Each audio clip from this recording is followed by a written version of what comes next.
this, but maybe he's going to be kicking off. All right, well, there you have it. There's a bit of a ASTER vote on the panel here, at least for Storm. But let's see what our... Okay, you agree. Let's see what our casters have to say. We have SUNSfan, Jenkins, and Sneyking.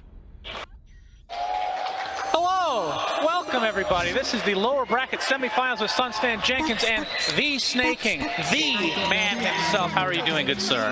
I'm doing just fine. Thanks for inviting me to cast. Great. Did you delete your lies and apologize? Of course. You gotta do it for Kyle. All right. Excellent. Well done. So this series is going to be extra hype. We got OG, who already played today in that first series, won 2-1 against Beast Coast, against ASTER, and these lineups are kind of crazy, Jenkins.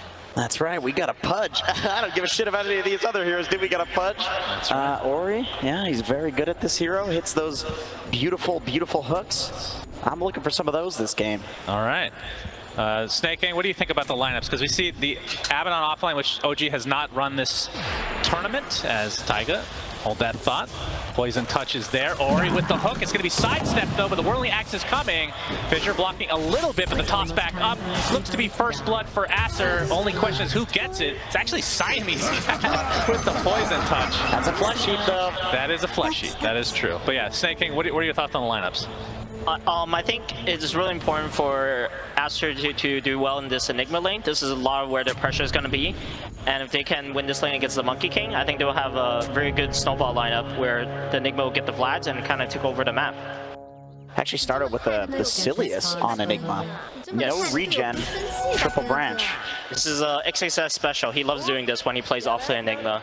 So his Tiny will be able to have a lot of spells, and the Tiny just needs to buy these fast tranquil boots, so, and then he'll have HP and mana sustain in the lane. All right, and thoughts on core Abaddon. It has been a hot minute. One of my favorite personal heroes. Sheep talked about how Hector used to go the old Radiance build. We've seen, I mean, when it was actually picked, Echo Saber be a thing as well. Do you guys have a preference on any kind of item build? I mean, what is the identity of this hero in this specific game? I think OG has very little safe and healing from their lineup against this Black Hole. So it'll be really important, I think, if he can get a good lane and get an early Aghanim Scepter timing, because that will completely nullify the Black Hole combo. Okay. Yeah, that sounds good. It looks like he's queuing up some Tranquil Boots, Vlad's sort of situation. Yeah, but he does change his mind and go right-click a lot on basically every hero. So we'll see how dedicated he is to being an actual utility offlane. Sneyking, do you have issues with offlaners being a little too greedy at times? I mean, it's becoming a tri-core patch. Oh, that missed toss on Enigma. It happens to all of us. You know, he likes this because he's the 5, and 5s get to get farmed now too because of the homogenization of all the roles, right? You're farmed in every one of your games. Yes, Moonmeter actually calls me to take his position 5 in the game because, you know, I'm actually like a +1 when I play. Of course. It's the way to do it. Blast from the past there. So, ASTER. I mean, the last hero I want to talk about is, I mean, of course we're going to end up talking about Pudge for about 20 minutes straight. I'm just kind of holding it off for a moment. Monet picking the Troll Warlord. The panel kind of talked about how it's pretty good against the Monkey King because of the mischance coming from Whirling Axes, but this hero has been kind of hit or miss. Not the most consistent position one. Sneyking, what are your thoughts on the hero right now? I think the hero in general is actually very hard to run because he pretty much doesn't have an ultimate, because when you press that ultimate you lose all control of your hero. Iragi not getting healed enough from Taiga, so that's going to lead to a kill for ASTER. Sorry, go ahead and continue your thought. So I think it's going to be really important for ASTER to have good team fight around this troll, because the moment he presses ultimate he's super committed and they need to be able to back him up.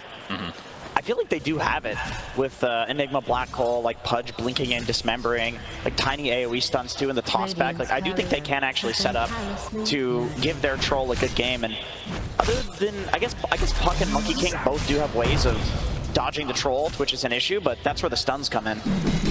Yeah, precisely. And I think this Enigma lane is actually doing quite well, and better than imagined, because people often pick Ench and Chen to counter this Enigma offlane. You just skill Ench and Holy Persuasion and just take over his creep, and you can actually out-trade the Eidolons. Yeah, they gain so much HP. It's basically like one super Eidolon versus 2, and you almost always win that trade. Yes, and the Giga Chat always wins. Yeah, it does. It does. Or he does, rather. BZM getting a bit harassed here from Ori. Pudge versus Puck.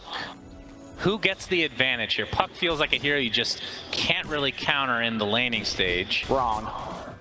But Pudge is the counter. That's wrong. Pudge is the counter. This is the hard counter. We saw it before. We cast it with Owie. It might have been Ori.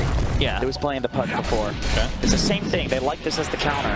The Fissure coming out to try to aggress, but Aster's going to turn this around instead as Seb taking massive right clicks. Photic Shield the last moment though from Amar, keeping him alive. In fact, turning it around now onto Aster instead. Monet has to back away. Seeing some extra mana with those whirling axes, but I mean, how much of a counter would you say Pudge is in the laning stage? Like, is it, I mean, Puck still farms, surely.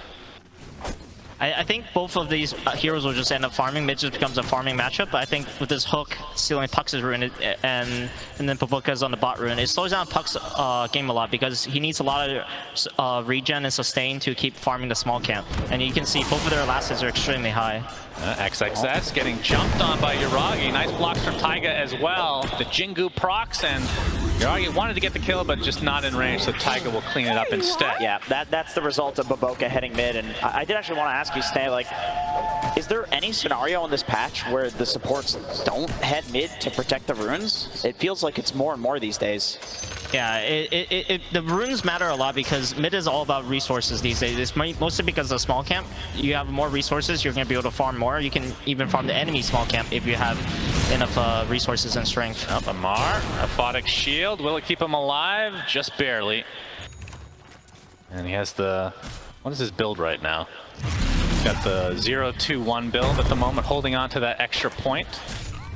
Yeah, he's, you know, he's not doing that well up here. It's kind of all defensive shields rather than aggressive ones. Yeah, I mean, in terms of CS, 19-2 versus the 17-9 of the Enigma on the other side. So if you look at it that way, about even. He's going to get turned on though, but the Photic Shield taking off the Poison Touch. Seb is here as well, but the right clicks are just too much. As Siamese Cat really racking up the kills on this Dazzle. Yeah, this early game is favoring Aster a lot because Enigma will kind of have eventual pressure on the Monkey King, especially if there's any rotations from Masters. Whereas I think this Abaddon will never truly be able to kick this Troll Warlord out in a 1 versus 1 scenario. Yep, Ori now level 6, almost level 7 in fact. Second in net worth already as he's making his way towards the bot lane with the help of Baboka potentially. Might be just looking for some farm though. I mean, how fast do you want to get active? Is it dependent on this 6-minute rune that's spawning right now? I think so. And he got it. He won the 50-50, picks up an Arcane. Arcane rune, Baboka, he's getting gone up, but the toss back into Ori's arms. Gets off to Dismember, but the Nature's Attendant's healing up a decent amount, but the hook and the right clicks are too much for Taiga to handle. So Ori, another flesh heap stack for him. That's part of your plan. Doesn't need to use the hook to get the repositioning there. He's got the toss. They've actually got a lot of repositioning between the toss and the hook in this game, which is what they need for Troll. Like, as we talked about, this is a hero, his ult gets kited. So having abilities that, you know, obviously lock units down, but not only that, but bring units in towards him is very valuable. As I don't know, Seb, this might be a little bit more than he can chew here. And that's a big fat boy indeed. Ori gets enchanted though. As top lane looks like we have a little action. No kill will come from it, although the hook is sidestepped again by Taiga, who's done that a couple times already this game. Used to playing against these Pudges in this tournament that have... I wonder what the win rate is. It feels like it's pretty decent. No, don't worry, it's bad. We don't want that nerf to come, of course. Ice Frog, it's not a good hero. That's right, it was like 40% last we checked. Yeah. A couple days ago. All right, Snake, do you actually think Pudge is a good hero, or is this just mid-tier?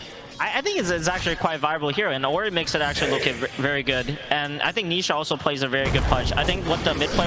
Oh, hold on to that. Initiation onto Monet in that top lane. The counter is that Poison Touch from Siamese Cat. And again, we've seen it all tournament long. Is the sidestep here from Baboka, the toss back with the Ava, and Monet gets hand-delivered a tasty treat.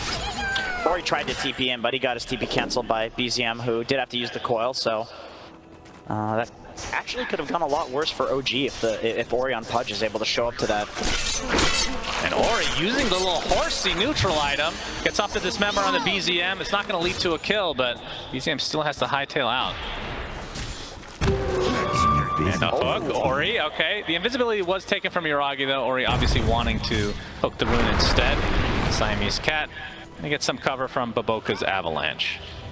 But going back to the Pudge discussion, again, Jenkins and I covered a lot of EU and NA, and it just felt like China was the only region that could figure Pudge out on a consistent level. But Sney, what are your thoughts on how it works globally? I think right now the mid lane is a lot about the ability to farm the small can. I think this Pudge with this flesh heap ability, you just need 1 point in it and you can farm the small can without taking any damage. I think that's kind of why this hero is kind of viable as a mid laner. You just get incredibly farmed and you can easily rotate to any of your side lanes if they have any stun set up for the hook. Yeah, being able to get the runes too with that hook is very nice. I think that's a big reason that Puck is viable, or when they added the water runes, like seeing Puck take 2 runes whereas other mid laners can't. XXS, he's initiated on and brought down even before a TP can finish. As Baboka trying to get some counter action here. Avatos into the dismember. Centaur's coming, but no stomp to come. Illusory Orb though keeps BZM alive just barely. Taiga in the meantime limping away as well. So ASTER not able to get any retribution. The fact that BZM able to live there, pretty incredible. Yeah, that's huge. It's a big kill if they would have gotten this Puck. And Monet in that top lane, top net worth in the game already. So he's just turning the pressure onto Amar. Amar is level 6. He ends up putting the point finally in his ult as he was about to die.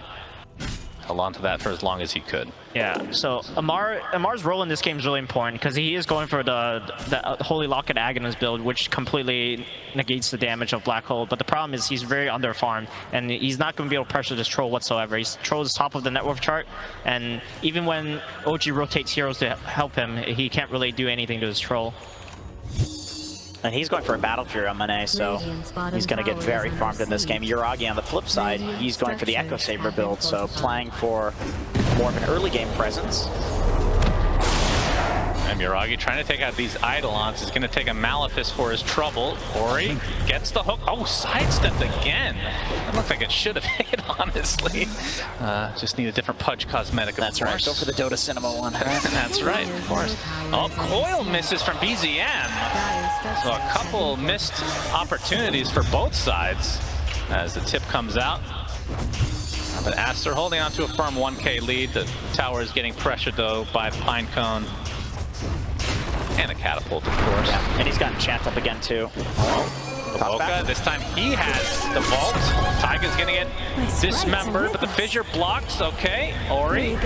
Looks like they'll be able to run him down eventually. Another missed hook, though. And Poison touched Taiga. The sidestep. I mean, he has died a couple times this game, but there's some impressive Pudge hook shenanigans going on. Just able to sidestep it consistently. He's confident, man. I mean, that's how you dodge Pudge hooks. You just have to confidently move in one direction and know with certainty that that's not where he's gonna hook.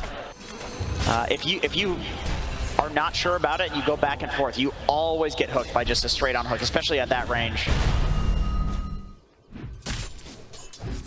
Monet still top net worth. What? He's just going for the Battle Fury build, so not going to see anything too crazy. Obviously, the ramp up is a bit slow. OG has elected to forfeit their safe lane tower to try to smoke gank this troll. It's really important if Monet reads this and be able to escape this gank, because they're already getting a free tower in bottom lane. He should know something is up. Yeah. Looks like you're right on. He's in the trees. There is a Monkey King though, so he's got to be a little careful about that. Man, he is a lumberjack. He is cutting through all these trees. Yeah, it looks like he's going to be A-okay, as I don't think ASTER is going to defend this. As Siamese Cat, a pretty early grave as BZM. Can he sidestep the hooks? Ori faking. There's the phase shift at the last moment, so everybody's playing around with Ori's hook these days. He doesn't really need to sidestep it. He has phase shift. He can just keep walking. Yeah, but it looked cool. It did look cool. Yeah, you always go for it. Ori knows he's not going to hit the hook, and he goes for it anyway. It's fun. Yeah, of course. And he is getting close to that Blink Dagger, though. So once he gets that, which is about 400 away, the Blink Dismember could be a problem for Puck. And Amar now, level 8. Top lane. The XXS there, as yeah, top lane, Taiga getting gone. He has his Nature's Attendants. This time he can't sidestep a hook because no hook will likely come, although Ori making his way over. Physically gonna block Monet for the time being. Taiga again. This man.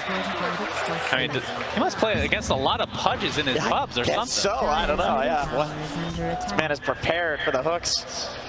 I mean, once that Blink Dagger comes, though, it's going to be a little more difficult. You know what happens now? Now Ori is going to focus on Taiga in every single fight just because he's so triggered that he keeps dodging the hooks. That's what this does. This is a psychological tactic that Taiga is employing here. There's Baboka now in the mid lane.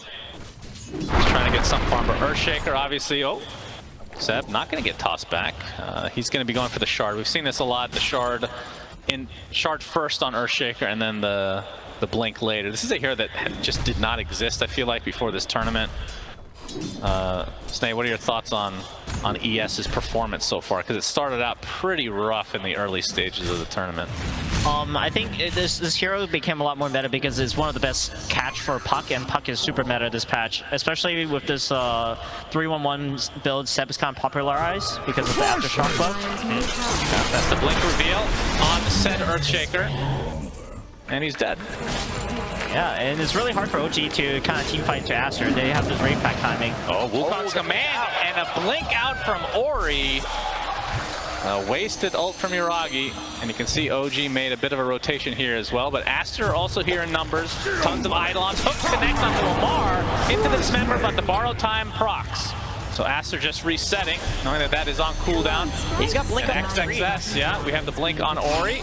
And XXS, okay, he's got his black hole. Old Coil only onto 1, and it's the fattest hero in the game. So Ori's gonna be just fine. Avalanche sets up the hook again. Taiga healing up though with those Nature's Attendants. As Yuragi gets bounced back, and he's gonna get black hole. It's a solo black hole. Seth gets off the Echo Slam, but the Grave saving Ori. Dismember to give him a little extra HP, and Monkey King is dead. Ori trying to block the Fissure. He will live though. Fissure kind of blocks off the pathway for Aster though. As Illusory Orb will find one for BZM. Ends up being a 1-for-1, but again, Aster very fine with this exchange. I think Ori used like 5 blinks in that fight with the Arcane Rune. That was the most value Pudge Arcane Rune that I've ever seen. He's definitely very strong, and especially with the Dazzle Grave save, like he has no fear for his life. He always knows this Dazzle will have his back. I mean, that's another hero. At least in the NA region and EU, we didn't see a whole lot of it other than Fly kind of spamming it by himself. And I don't know what it is, but the Graves have just been completely consistent. Yeah, it was like Fly and Insania that were really that's right, yeah, playing that hero. And Amar still working on the Aghanim Scepter now that the Holy Locket is finished. Of course, that one, if I'm not mistaken, is when you take damage during borrowed time, it just heals your teammates, right? Is when your ally takes damage, it auto when your ally in this coil. AoE, so you just stay outside. As Seb is dead, not even able to get off another Fissure there. So Ori, another Flesh Heap stack. Safe word. Siamese Cat forced to... he's gonna get stunned by the Boundless Strike, so OG do find a pick off and end up kind of getting a trade across the map. BZM close to his Blink Dagger now. Has had the Witchblade for quite a while. Yeah, and the Tiny will have his as well, and he has the smoke ready, so that he probably will tell his team to make a move as soon as he gets his Blink Dagger delivered. And Monet making great use of that Battle Fury, already taking out a juicy Ancient stack. Has the Ogre Club, almost done with a Mithril Hammer, so the BKB not too far away. And I mean, at what point does Aster want to turn things up? Is it that BKB? Is it Ori's Ags? I mean, they might even be aligned at this point. I think it's probably anytime they want. Right now, Tiny has his Blink, so they're definitely ready to make a play, and Monet can just, you know, farm it up and finish his BKB, and maybe join the fight if it looks good. But it looks like he wants to be a part of this. Yeah, and there's the smoke you talked about. Baboka gets the Blink Dagger. He's looking mid. They're baiting XXS here. And BZM out of mana as Baboka gets off the Avalanche toss, Dismember to follow. No time for Nature's Attendants this time. Might be Roshan. They have lads. They can do it if they want to force it. Yeah, they have the numbers. 5v4. Monet on the Troll Warlord. Seb though, look at Seb. He's got the Blink Dagger. He's been hiding it. Oh wow, he's gonna get hooked though. And Seb in a lot of trouble. Gets off the Fissure. Rot continuing to do that damage over time. And here comes Yuragi. Faking his ult, gets a Boundless Strike, and now the focus is on the Ori. Of course, the Grave is available if they want to use it. Wukong's command is there as well. Able to get out of it though as the coil connects onto 2. Now the focus is on that flesh, the Grave himself. So Siamese Cat will likely fall here in just a moment, but Seth dies, buys back into the game, has that Echo Slam still available. So with this, Aster will likely have to try to back off as another missed hook here. As the cleanup crew is from Amar, taking out both the Boca and Siamese Cat. So OG, they lose one on Seb, buy back, and win the fight. And now they will attempt to go for the Roche. Oh, wow. And of course with, they're thinking about maybe not going. I mean, Abaddon, a very good hero with the Curse of Avernus stacks. But XXS, he still has his black hole. The Malefice into the hook is there, but the instant fissure from Seb into the Echo Slam, just trying to take out this Enigma, and they do it successfully. Does have buyback. Let's see if he expended his Ori, getting great from the high ground thanks to Siamese Cat with the Balance Strike, keeping him in place. Monet trying to focus on Taiga himself as Ori just taking so much damage from this impetus. Taiga just rips him a new one.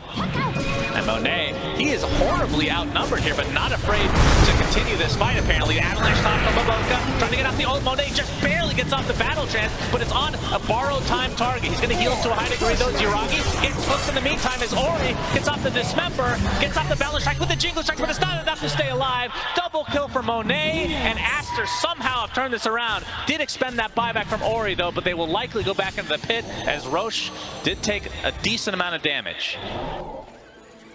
Yeah, and especially Puck has no resources. He has to go back to base, so it's very likely OG will have to forfeit this Roshan. But maybe Seb can try to steal it. Yeah, he's thinking about it. And they have a little bit of, they just hook out the Pine Cone. It was giving the only vision, so Seb's going to have to completely guess on this. And of course, this would technically be a dieback for him. He bought back a little bit early. He's going to go in, but Monet gets the Aegis, and ASTER take out Seb in turn. And the triple tips. The timing was actually there for him. He just got instant dismembered. Yeah. That was a nice try from Seb. It really was.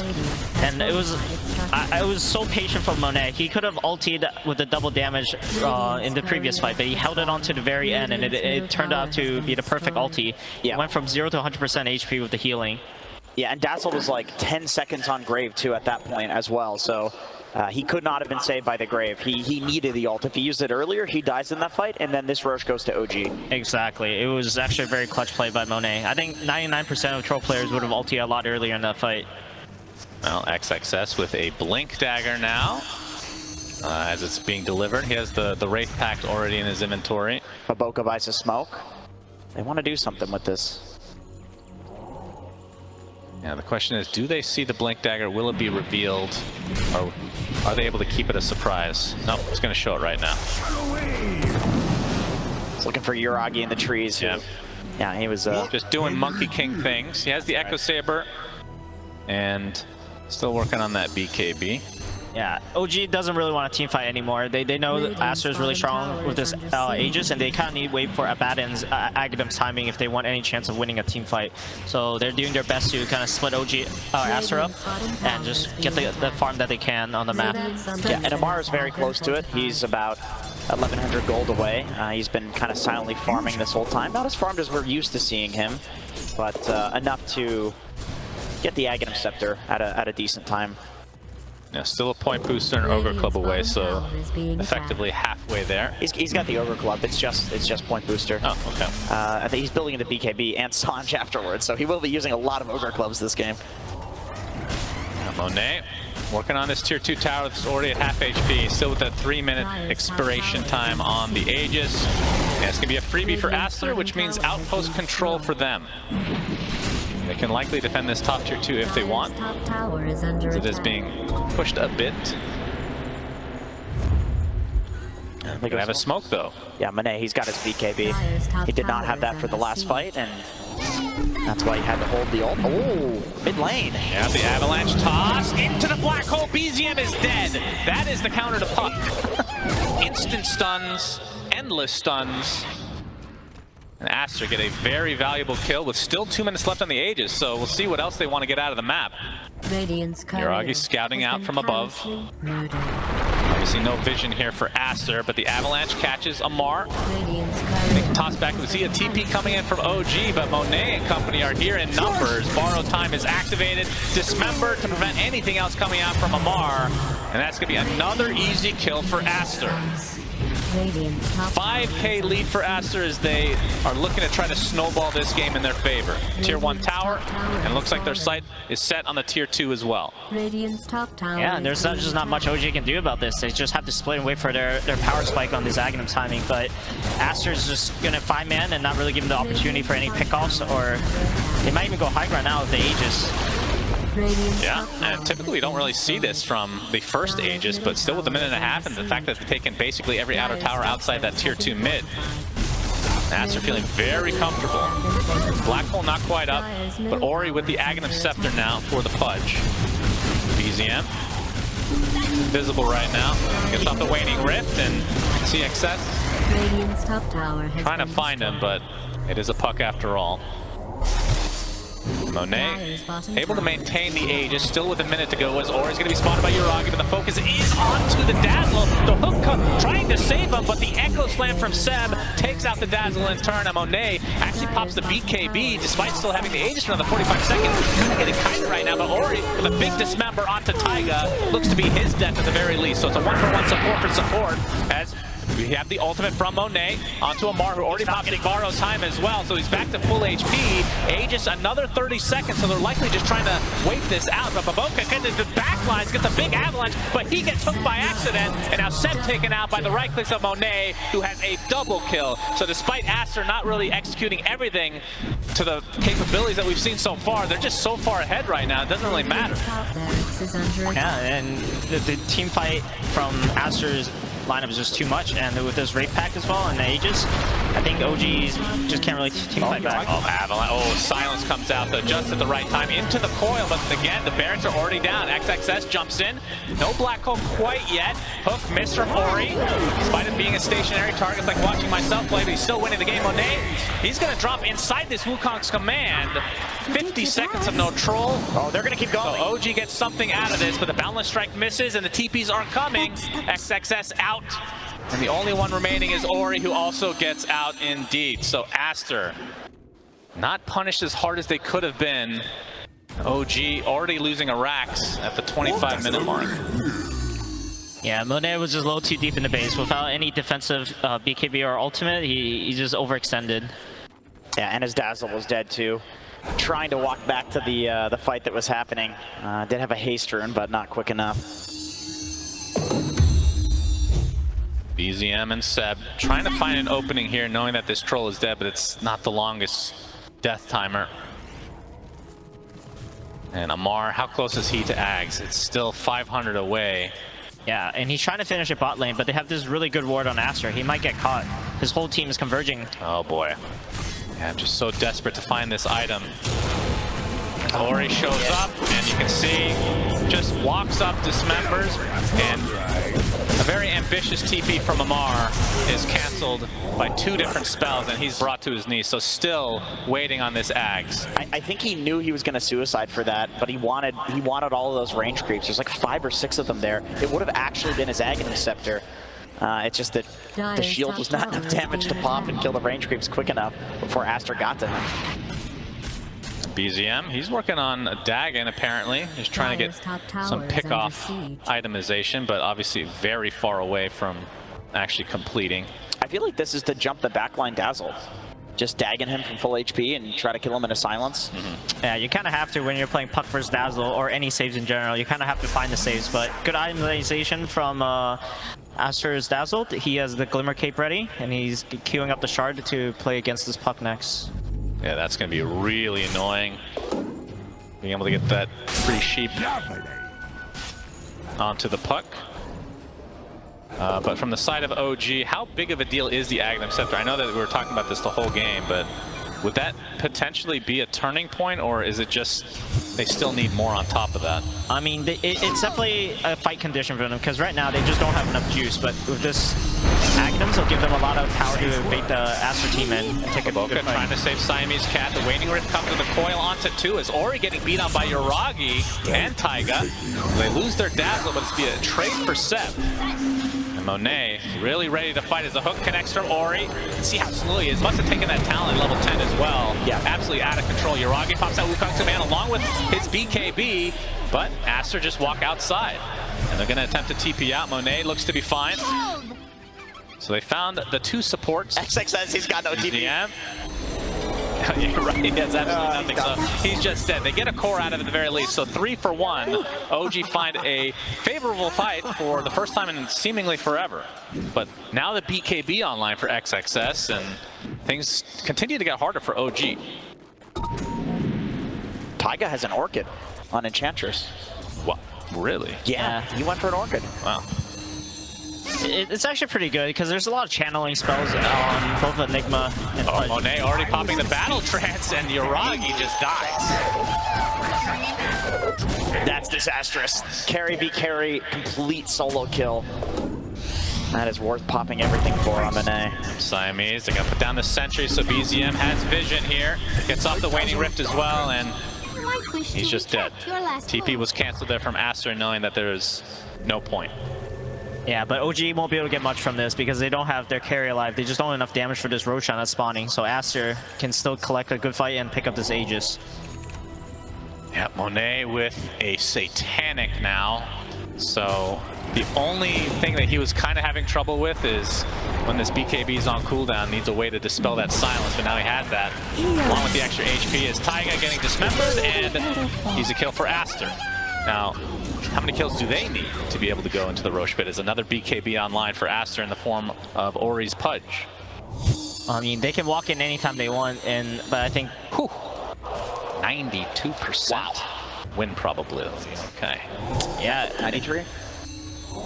OG is just lacking a lot of damage right now. Even though they have this pretty much invincibility for 8 seconds from Abaddon, they just don't have enough people to do the damage in the fights.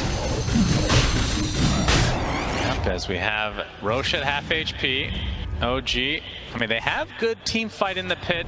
The Wukong's Command and Echo Slam Coil.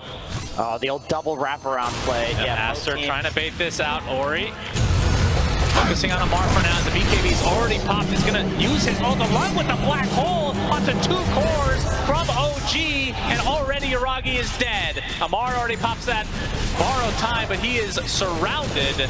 And it's only a matter of time before they can chew through him, as a double kill for Monet and second Roche for ASTER. Yeah, the ATM was too late to press his ultimate, so that it focused far enough on the game before his ultimate probably was punishment. Alright, what is Rampage? Do you know what Rampage is thinking? It's hard to see those when you're playing support. A shard for who? Oh, For they gave Ori. it to Ori. Yeah. No. That's to save his Dazzle, so Dazzle can save somebody else. Yeah, that's true. Yeah, Black Hole, of course, disables all spell usage, so unlike other stuns, you cannot press the Abaddon ult in the Black Hole, which means it has to be procced by damage, and they just weren't focusing him until Carry was dead. Yeah, we've seen a lot of games where Abaddon is focused on, and it just hasn't felt like it matters. Like, his borrowed time keeps proccing. Hook comes out, Dismember. That's a dead Taiga. Monet getting healed up despite being blocked by the fissure, tossed back to safety. They don't want to waste this Aegis because there's still plenty of time to work with. Obviously looking for a little bit more of a valuable kill to be able to go high ground, but with the Satanic, Monet should be able to get back to full HP relatively quick. Yeah, I don't know how impactful that hook was, but I'm just happy for Ori that he's finally able to get that pesky Taiga with the hook for once. You see the percentage on that is probably not the greatest this game. Yuragi on the trees, can see all this. Monet trying to focus on Amar to start, but you can see Siamese Cat getting bursted with the Dagon. Echo Slam coming out from Seb as Amar pops his ult to try to heal his Seb up to good HP, but it's not going to be enough to save him. Double buyback on each respective side. Ori pops the BKB, dismembering Yuragi though. Yuragi trying to get out the Wukong's man. He does, but then dies a second after. And now Amar to the Whirling Axes. Double kill from Monet. So despite a pretty good initiation from OG, just not able to do much, as this fight ends with a triple kill from Monet and BZM, the last member of OG alive. Yeah, and they have a creep wave going down mid, so OG's pretty much gonna have to expend all buybacks here. ASTER maybe could even go Throne. They're gonna focus the tier 3 instead.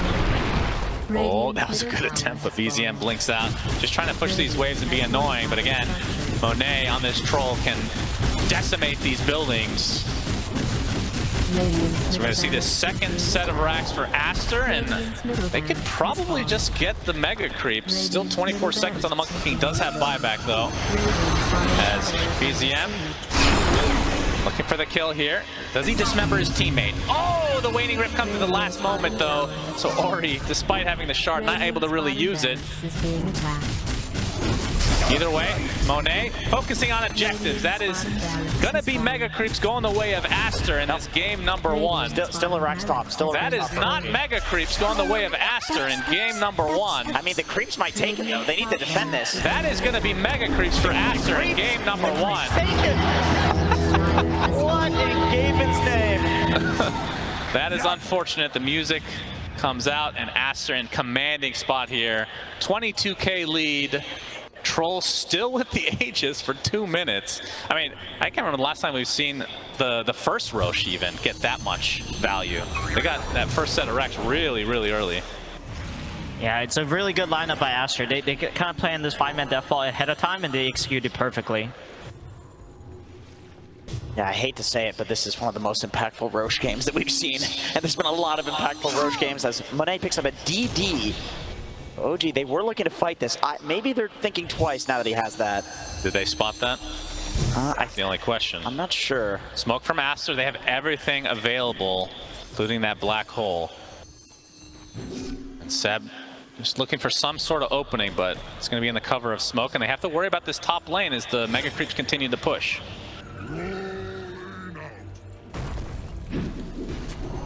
It's going to be popped here in just a moment, or actually just expiring of its own accord.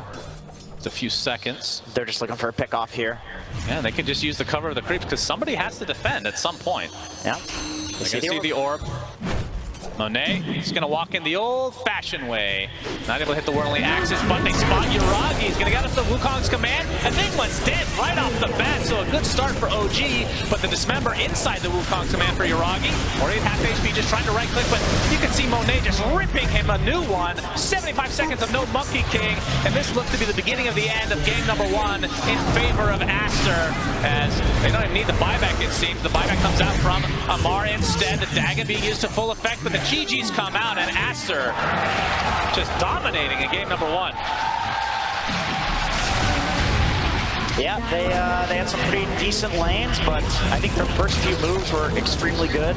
They knew that essentially if they just go late game, they would win.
I would say. I mean, the Chen gets through.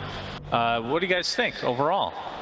I'm really enjoying the fact that Amar was able to get his Razor in. They adjusted the bans, and they decided to ban the Dazzle and Tiny, and then they did not ban Razor themselves, and they were able to pick it. I think it's already looking a lot better for OG. He's a lot more comfortable in this hero, and he loves playing against counter picks, and he just first picks this hero all the time, and he's doing it here. Jenkins? I mean, Aster does get a bunch of comfort heroes. They've got that Ori Storm, which has looked like probably the best Storm in this tournament. Of course, the man is Grandmaster on Storm Spirit, so a lot of games under his belt. They get Shen, Faceless Void, which is a China special. One of the only regions really favoring this hero and bringing it to the international scene, so yeah, OG's got their work cut out for them. And of course, the winner of this series, or if Aster wins this game, they will face off against Team Spirit in that lower bracket finals, and of course secure themselves at the very least top 3.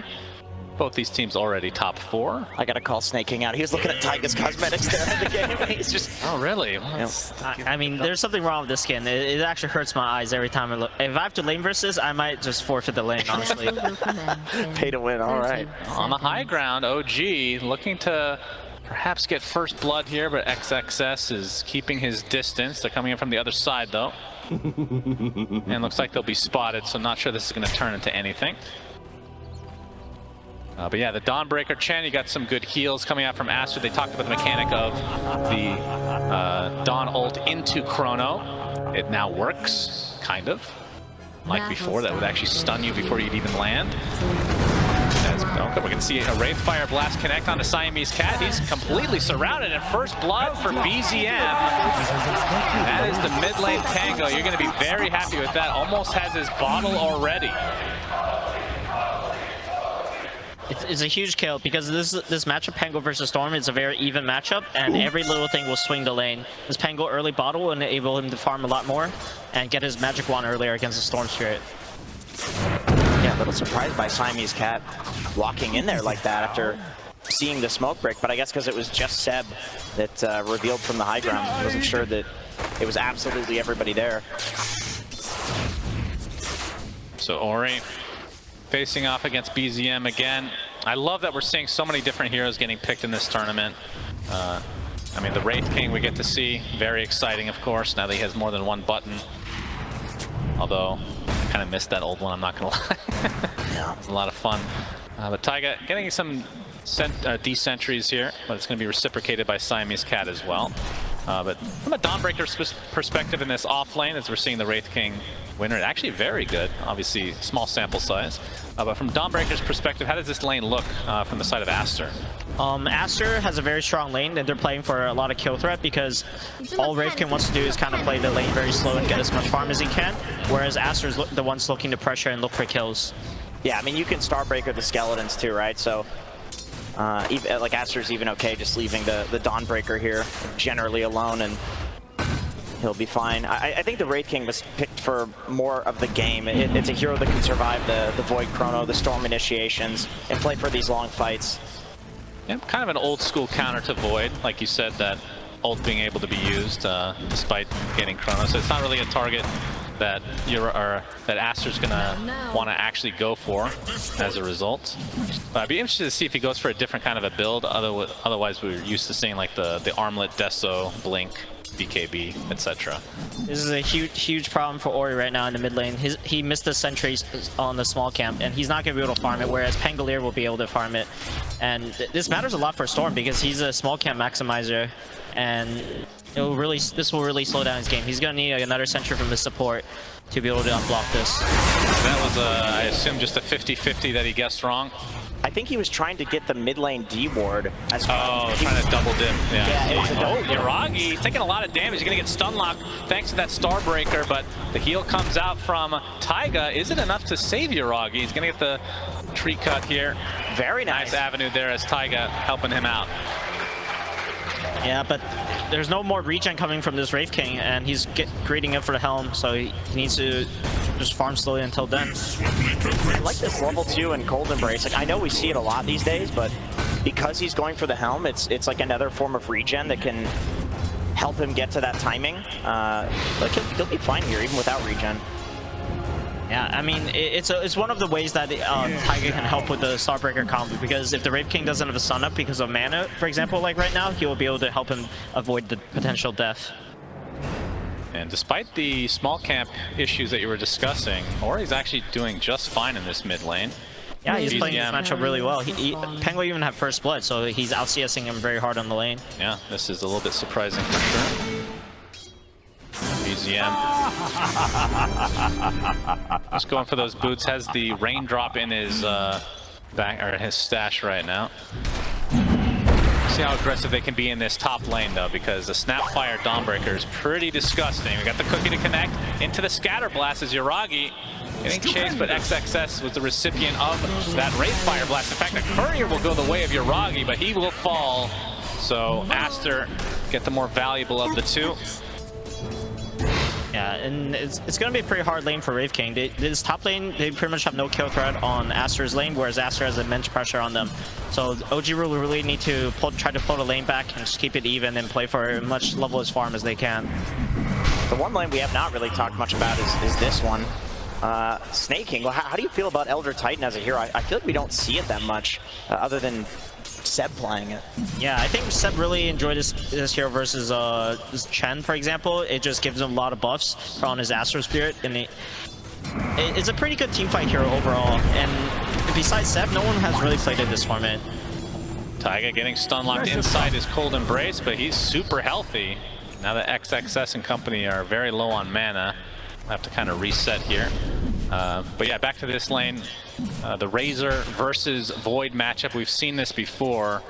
And does Monet, is he happy with this? Since he can just time walk out of the static link every time? Hold that thought, is Yuragi taking some damage, but again, limited on mana right now in Aster.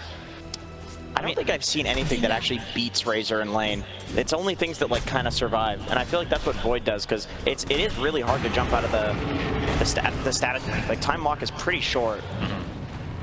Yeah, the Razor and Viper this patch in the offlane is just immensely difficult to deal with, so people have kind of decided to draw the lane and kind of play for the more your mid-game timing, which is what Void is really good against Razor for. Oh, we're gonna see a roll already in the mid lane. BZM trying to go on top of Ori, but that was a bit ambitious considering Ori does have ult.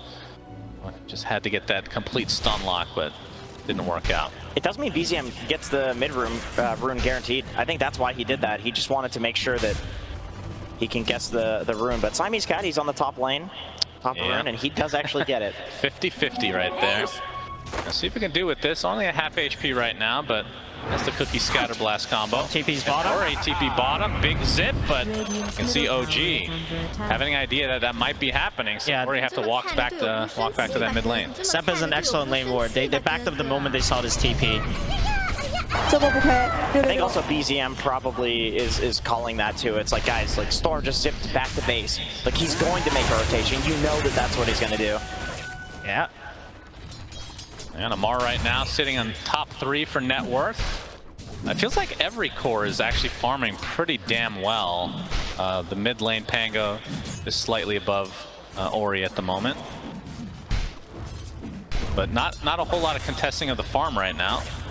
And only seen two kills thus far. And that's a little surprising to me considering that these lanes feel very aggressive in nature. Any Dawnbreaker lane, any Razor lane as well. As we're going to see the Cookie, it will connect, but not going to be a ton of follow-up considering Taiga's here with the Cold Embrace again. Yeah, I really like this Cold Embrace build by Taiga, because their objective is to draw it in this lane, and he's playing for it. This Cold Embrace allows the Wraith King to have a little bit more sustain. And Cold Embrace, of course, SUNSfan, an S tier ability. Yep, so you tell me. Very strong, level 1. Base health per second is excellent. Thank you. Are we back to the game? But Taiga trying to find an opening here just to help Yuragi farm a little bit. Of course, this is a hero that can always just go back to the jungle if he gets contested, but again, doesn't feel like that is really the case right now. And Monet, are we expecting to see what kind of ability? Is he going to go for the old Midas that we've been seeing this tournament, or will it be the Mask? It looks like the Mask of Madness is the one queued up right now, so a little bit more traditional. Yeah, this game, there's not too much abilities to kill heroes right now until this Dawnbreaker hits 6, and then it kind of play off of the Chronosphere and the Dawnbreaker ult. There will be a lot of kill threat on this Razor, and they can also use the Storm Initiation with the Dawnbreaker follow-up. So it's going to be coming up soon. Let's see what Aster will do with this timing. I feel like on Void, a Diffusal will be pretty good this game to burn the Wraith King's mana in Chrono, but I guess the Shard comes up pretty early. Sney, do you... I feel like there's been a lot of good Diffusal games lately, but people opt to still go for like some Battle Fury on Ursa or like Void, Mask of Madness. Is there a reason that Diffusal has kind of fallen off a bit?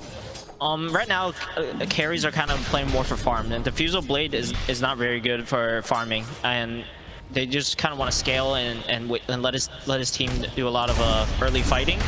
And carries just don't want to be too involved. And when you buy the Diffusal Blade, you're kind of committed to be a part of these fights. Yeah, carries kind of like casually show up to fights now, as opposed to like, oh, I'm going to TP, and there's like, oh, if the fight happens near me, maybe I'll go to it, but I'm not going to force anything. Precisely. See a smoke now. TP bomb Side of OG as a chrono is placed by Monet with the kisses on top as Amar's in a lot of trouble, out of mana and out of life as well. Nice kill here from Aster. Although mid lane, Taiga gets jumped, but that's going to force a TP from BCM, who is in the cover of the Indus. TP's back just to help his comrade. So nice bait there from Ori. I like that as Amar was dying, he tried to farm the Chen creep, just desperately trying to hit the Ice Ogre, and didn't end up getting the last hit, but that's where his brain goes to. It's like, if I'm dying anyway, I'm going to get like 40 gold before I die. Yep, so Monet sticking with the Master Madness build. See if he goes for a Maelstrom afterwards. That seems to be the most common build before this tournament. As a zip in from Ori into the cookie leads to a kill onto Taiga in the top river. So Aster now with a 3-1 advantage. And when it comes to these early game, the early game farm or just the set of the game right now, Sney, would you favor one team or the other? Like, which team is happy with how things have progressed thus far? I think Aster has been doing very well this early stage. They have stabilized the lanes and they're getting kills on the enemy cores of every rotation. So I think OG needs to be careful, especially Amar. Like, there's a lot of kill threat on Storm, and Dawnbreaker could just come bottom anytime and just kind of collect the free kill on him if he's too far up. Misha out of the mid lane to try to push out this wave a little bit, but at what point are we going to see a little bit more aggression come from Aster? Any kind of, I mean, Monet, I assume, is just going to be farming away, as yeah, he does queue up his Maelstrom next. And well, as I say that, bottom lane, Yuragi, he has no ultimate queued right now. I'm not sure if he's holding the point. He does put it in finally, but will he live a second time? I don't think so. Maybe a bit of a mistake here from Yuragi. So now that cooldown for 190 seconds of no reincarnation. Yeah, arguably more important than the death there is the fact that that's on cooldown. Well, Monet actually accidentally sidesteps the swashbuckle. It's BZM not able to get to the high ground with the shield crash, so Monet, now that his time walk is up again, gets the time dilation. You can see the diffusal is online for BZM, so that's going to be pretty damn annoying. Doesn't lead to a kill for OG. But yeah, I would expect that with this Wraith King ult being down, that maybe Aster try to target him a little bit more in the next couple minutes. Yeah, especially just TPing under a ward. OG is doing the right thing. They're trading pressure. Aster TP top to pressure the Wraith King, and they're trying to do the same on the bottom lane. And it looks like Aster's not going to try and defend this tower. So freebie for XXS as Baboka on the Chen, about to pick up his mech. Haven't seen a whole lot from him thus far. Less active than we're used to seeing, but will be a trade for the tier 1s like you said. And we actually have a smoke on the 2 from Aster. And it is that Snapfire Chrono combo. And Yuragi, Chrono, Mortimer's kisses to follow. And the Dawnbreaker ult just to make sure that they get this position 1. And they do so. And that ult remains on cooldown as mid lane. Ori, he's almost out of mana but zips away. Not able to take out Taiga, but the hammer from the side as XXS getting a nice Sidewinder kill there. Swash is there, and attempted TP, Rolling Thunder does go off just in time. So at the very least, OG do get a support kill, but again, 2 deaths on that Wraith King. That hurts big time. Yeah, the Wraith King was under a really good ward by the Snapfire, so they knew exactly where his positioning was, and the fact that no reincarnation is just such an easy kill. And there's another 90 seconds on this. So they could make a move again. They don't see where he TP'd to. This time no ward on Yuragi as he TP's out on the map. Yep, and obviously they won't have that combo, the Chrono, Dawnbreaker ult, Snapfire ult. Pretty orchestrated from the beginning of the draft that we see that combo is a thing, but to see it used, I mean, that's the cool thing. A lot of times we don't see the early Chronos into anything, but you can see that they've kind of prioritized that in the relatively early stages of this game. Yep, and it's really hard for OG to punish the fact that Aster used 3 big cooldowns, and they're just kind of farming their own jungle. They can't really make any smoke moves themselves to try to open up this mid tower. Some mouse issues. I think he said go. He's fine. Just need to make sure that was still working. Little mouse running around the stage. Yeah, it's like it's not good. Pest control out here. OG is still trying to use the smoke on the runes, and they know Aster doesn't have their ultimates. They are a bit stronger if they can find a fight. Yep, Taiga now has his Winter's Curse available. Gonna get the high ground thanks to the Arctic Burn, but he's gonna get jumped instead. Electric Vortex to start. He's gonna get the Cold Embrace off, but they have enough magic damage, surely. That Static Remnant is the thing that finishes them off. So, a bit of a punishment here from ASTER as they have a 7-2 lead, but not too much of a net worth lead. As Ori able to take that invis.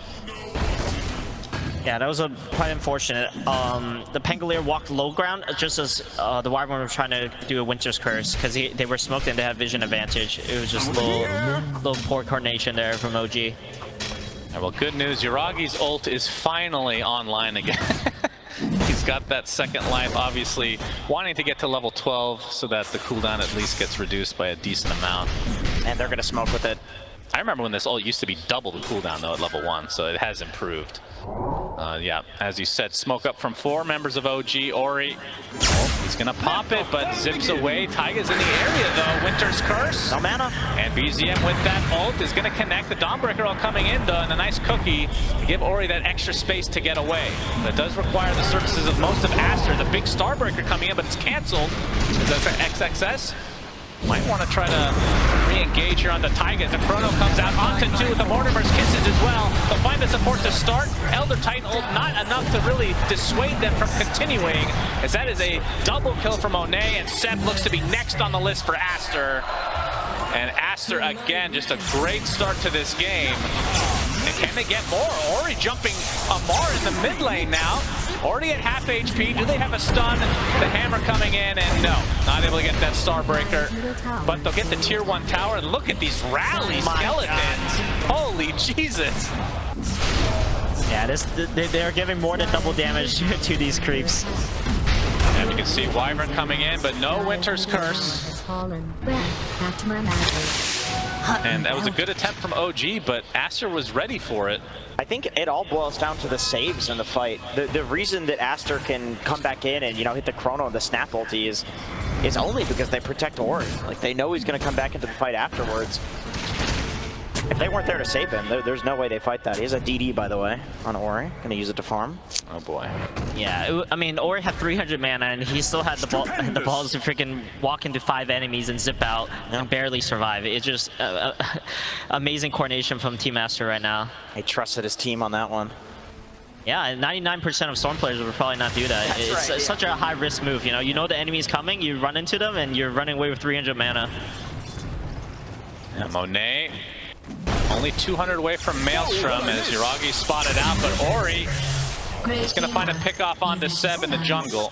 With that DD dissipating now, we'll probably go back to farm. Okay, so that was not a farming DD, unless you consider Seb to be a creep.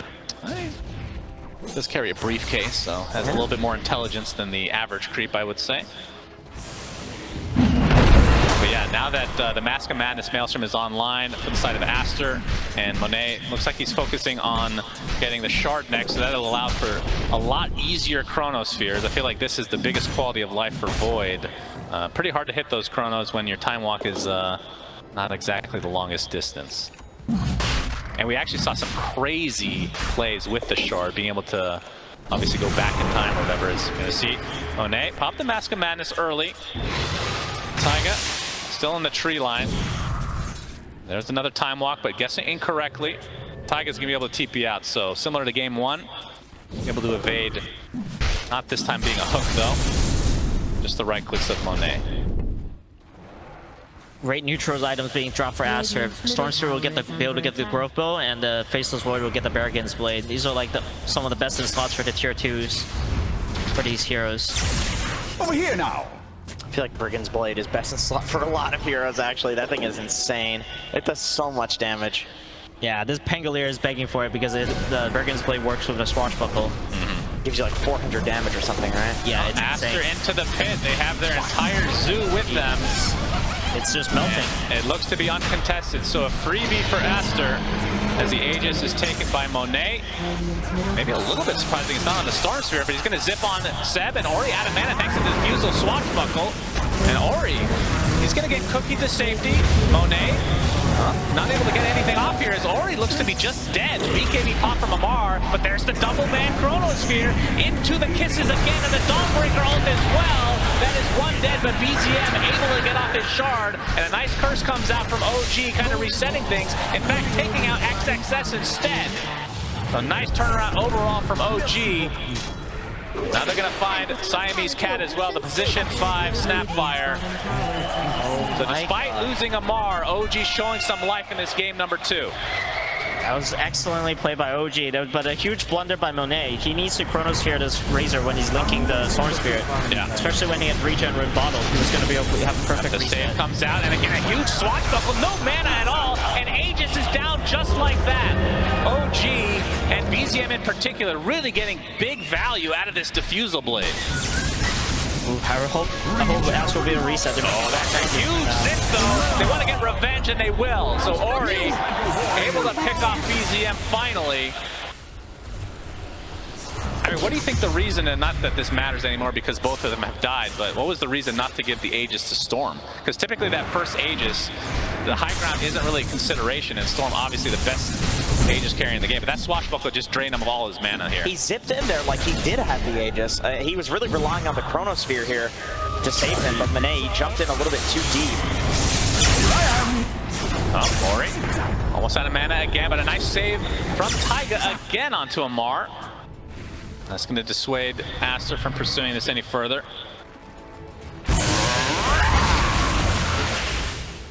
It's BKB from Amar, obviously still there. Didn't delete it or anything. I think it's he's had one charge used already. Halberd is going to be next, so not rushing the refresher on the Razor, which we have seen quite a few times in this tournament. Halberd, I suppose, to survive the Chronosphere, you can also disarm the Storm, which is okay. It means that if he jumps you, you don't have to just instantly press BKB and be afraid of dying to him in a solo kill. Yeah, OG needs to be able to survive this Chronosphere because they don't have that many answers besides this Cold Embrace for this Void, but they still have a lot of magic damage coming in from Snapfire and Storm Spirit. Vlad's now there for Baboka. We'll see how much they want to kind of push the envelope here, although obviously without that Aegis being taken out pretty damn early into that timer. Yeah, and I think right now the biggest difference in teamfight right now is the fact that Aster has this mech and Vlad's from on this Chen, whereas OG in their previous major, Taiga or Seb would always rush this Wraith Pack item, but right now neither of them are going for it, and it's going to make a huge impact on the fights. Smoke on each side, but you can see based on our vision of the mini-map, there's not going to be much found unless the Dawnbreaker is the pickoff here.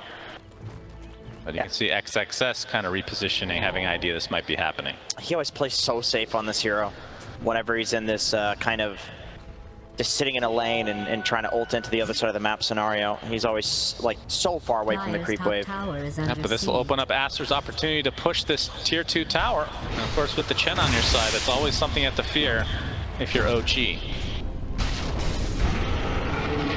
And Ori, looks like Witchblade is next on his list.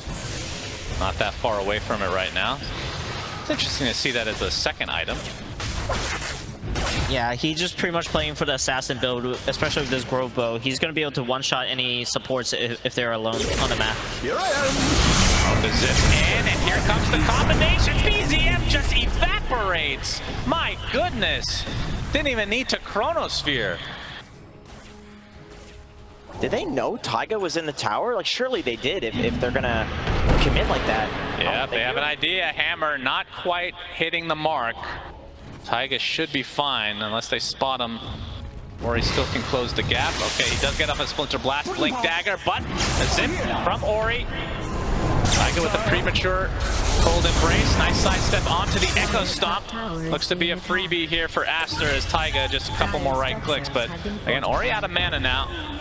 This tier 2 tower finally fortified, but it will be brought down, which means the outpost might be going their way. Although Siamese Cat getting taken out now. Blink Dagger being shown from Yuragi.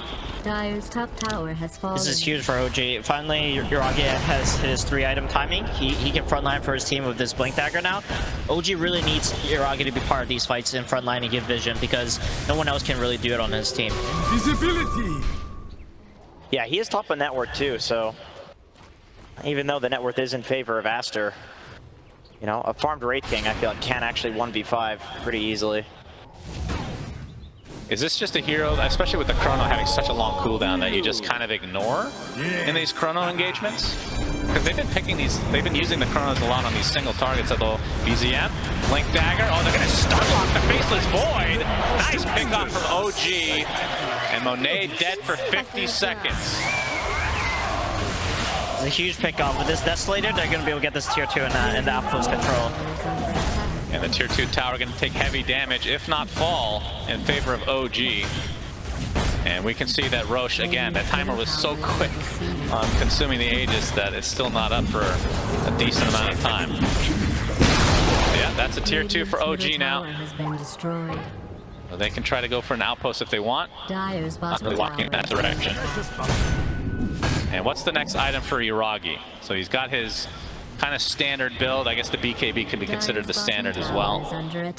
And even the AC after that. So pretty cookie cutter, actually. Oh, Iragi. Ooh. Able to find XXS, but they will find the tier 1 tower. And ASTER. That was a pretty punishing death onto the Void. They lost 2 towers in that span. Yeah, they lost 2 tower and a lot of map control. This is great, especially the fact that Wraith King is getting close to his BKB as well. It's going to be another great timing for them to fight. XXS, he's being spotted. Amar gets off the link, but the BKB forced onto XXS just to dodge that Wraith pack. But the zip back in onto Amar, and I guess they're just going to call it a day. Fortunately for ASTER, Roshan's not going to spawn during the cooldown of this BKB. Very even game. Yeah, so we'll find out in 45 seconds when the next Roche will spawn. Both sides can take it relatively fast, although I'd argue OG have the advantage in that. But they don't have to worry about that AoE team fight from ASTER that we've seen so many times this game. Yeah, Monet with the Chronosphere. That could be very devastating in the pit. He is working on his BKB. He will have it in about 300 gold. That's what ASTER's waiting for. They don't want to do anything until he has that. We saw in the last fight how Monet got chain stunned, and that's going to continue happening until he gets the BKB. Yeah, on the team of ASTER right now, there's not really anyone that can frontline until this Faceless gets this BKB. Because Dawnbreaker wants someone else to get in first contact, and then he can ulti into the fight. All right, next Roche, 50 seconds, so a bit of a shorter one. Here they go, smoking up with that BKB. And they have the timer set. They know exactly what's happening. Iragi not able to actually break the smoke. He's gonna get whipped though. ASTER positioning himself on the other side of the river, so they're playing on the dire side as XXS, TPing to the tier 1 here. He's gonna show himself. Of course, he can join the fight anytime he wants with that Solar Guardian. And they can see that Roche is not quite up yet. 20 more seconds. Monet has revealed his team's positioning by killing that courier, so OG knows exactly where Team ASTER are right now. We'll see if OG try to go for a smoke play, as Roche will now come up in just a moment. Amar just walks right in. Yep, he's not scared. He's gonna get jumped. He's gonna get the bait, but nothing will come of it. So Hurricane comes out onto that fearsome Wild Wing Ripper. But Amar gonna brush it off. See who's first to scout the pit. Obviously Chen with a pretty major advantage having these creeps, but I don't think he's sent anything in quite yet.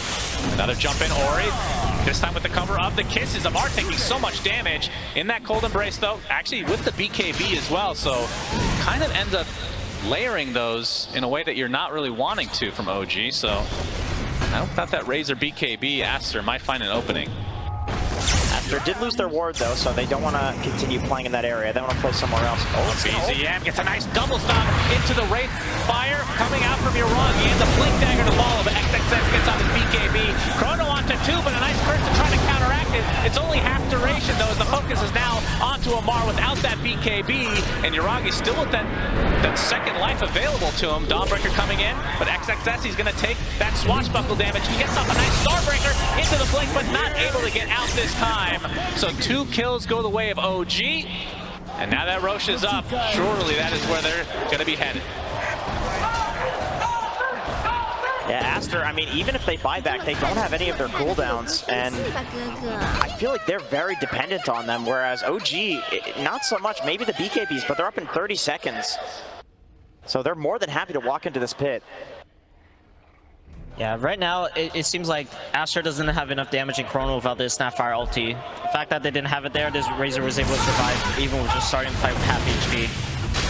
Yeah, so looks to be an uncontested second Roach for OG. And who gets the shard here? Are they worried about Yuragi's ult ever?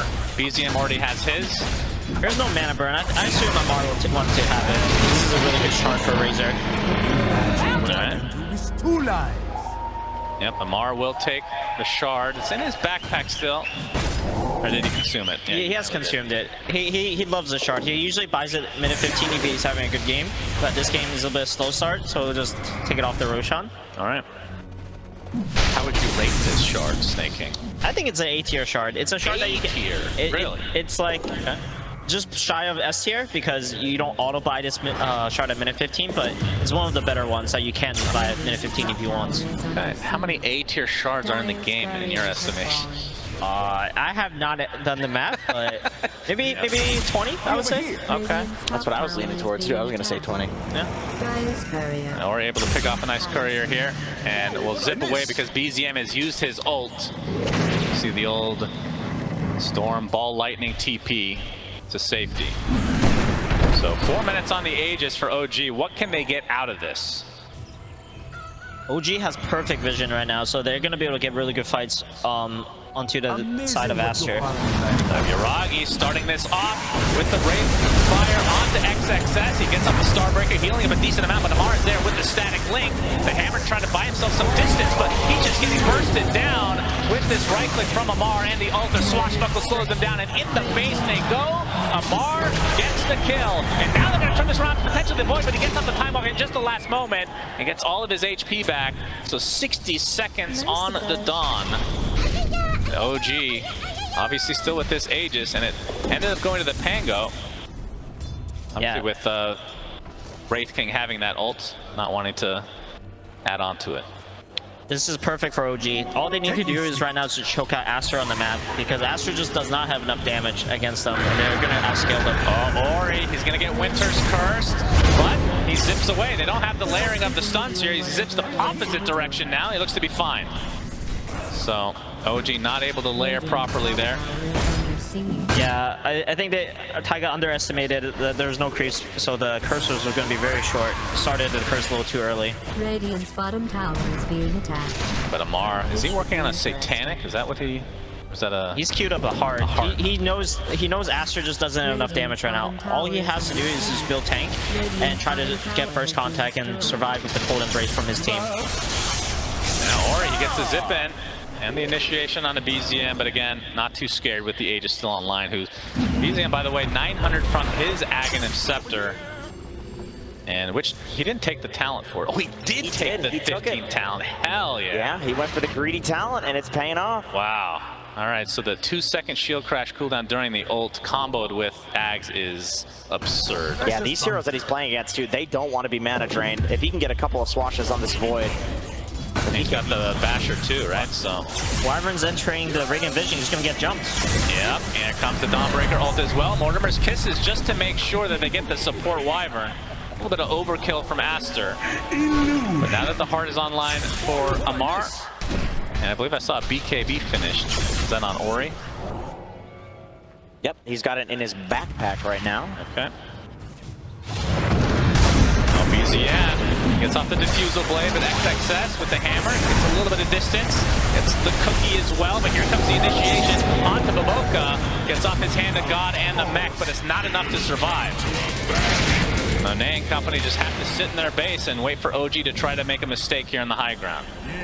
Yeah, and I don't think OG is going to do that. They know they have the full map to farm, and with this Aegis, they can try to force it a little bit, but they really don't have to do that much. Yuragi just blinks in, gets off these Skelly boys, only 3. More than enough is Ori. He's going in as well. Starbreaker onto Amar, but again, very, very tanky. And you can see that they're just ignoring Yuragi, but he's the one that's doing massive damage to these buildings. So tier 3 down in favor of OG is still Baboka. Not online for another 15 seconds. There's the Aghanim Scepter. That's a lot of damage. And the end of the Aegis, but Yuragi and company not going to be too upset about that. It was expiring relatively soon. Monet looking for a potential chrono, but it's up reverse time walking instead. Definitely not going to use it on the Wraith King. Oh, the bash actually connects onto XXN. Kind of stuck in a weird spot here as Monet jumps in looking for potential chronos for your target. And it's going to be a wasted BKB just in a defensive measure from ASTER's side. As OG still not looking to get out of the base. Mar not doing that much damage to this building, but he's continuing to try. They've got Mortimer's now. I think they're going to let it go.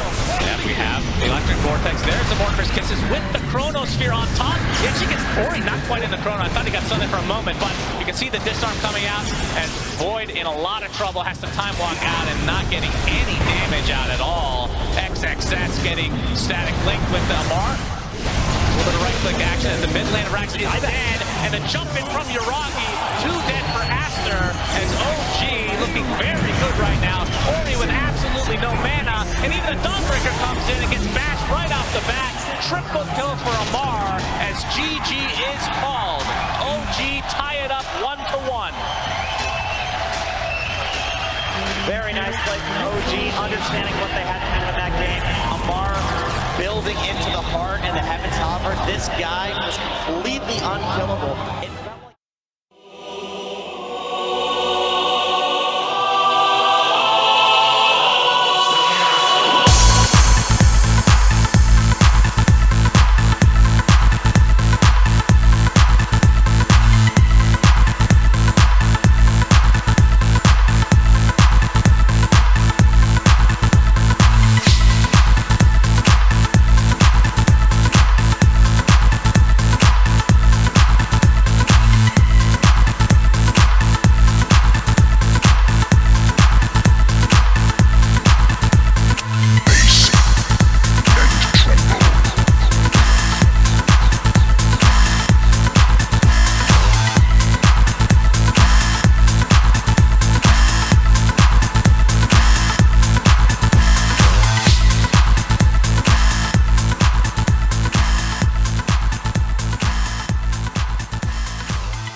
OG and ASTER, winner of this singular game, goes on to the lower bracket finals to face off against TI champs, Team Spirit. Jenkins, Sneyking, SUNSfan, hello. Hello, hello. It's been an honor. I've enjoyed the crowd here in Arlington. You guys have been amazing. yeah, shout out to the crowd. Yeah. I think I've met literally everybody in the crowd at this point, actually. Yep. We'll see if we pay for that post-event or not, but until then, let's enjoy some Dotes. So, looking at the lineups, the last pick, Brewmaster from ASTER, how is that going to shape up this game, Mr. Sneyking? I think ASTER has a very good lineup. I like their lineup a lot. This time around, there's no saves on OG, so if the Chronosphere were to land, there'll be a lot of damage coming in from the Zeus and the Wyvern. And I think OG kind of really has to make sure they jump the backline to get on top of this Wyvern and Zeus and not let them have free reign in team fights. And you can see OG getting ready for a potential level 1 fight, which is pretty damn strong. They have the Blade Fury, I would assume static link, and then the shards from Taiga, so ASTER do have to be a bit careful. 30 seconds. Yes, but ASTER has fully scouted this, so they're fully aware that OG is 5 here. And Jenkins, say hello. I'm also here. Hello, everybody. Good job, buddy. Thank you. Back to you, Sneyking. So I think this is going to be just a rune standoff. Oh, but they get the ward. Oh, that's an early one. Denied, though. No extra gold going the way of ASTER this time. Well, Seb, kind of manning up here a bit, but this bounty rune, oh, they're going to try to contest Yuragi. No, I'm not going to go for any Blade Fury action, knowing that the time walk was there. Okay, so OG, they're doing an aggro tri-lane, or at least an aggro dual lane? Yes, but ASTER has perfect vision if they've scouted this setup, and they're actually rotating the Void and Wyvern bottom. And they're doing a tri-lane of their own, looks like. Oh. Well, here we go. Game number 3 going to be decided by tri-lanes in the year 2022. But top lane, Taiga sees XXS running top. Ice Shard's actually going to block off XXS here. It's Taiga continuing to kind of pursue. Zeb is here for some right click, but they're not going to find the kill. Yeah, this is an amazing start for OG. XXS is extremely late to lane. He's already missed the first wave, whereas Razor has gotten the full first wave in XP and gold. And we'll see if they're able to bounce back from it, as you see the wave being contained here in the top lane, now being kind of redistributed back into previous lane. See how much, how many creeps is XXS going to get here? As the Blade Fury comes out from Uragi to try to counteract this move from Baboka.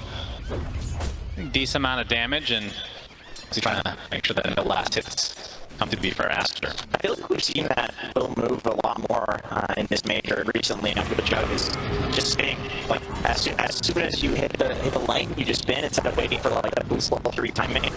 You just do a bunch of mana regen and Sam will spin for her ass instead.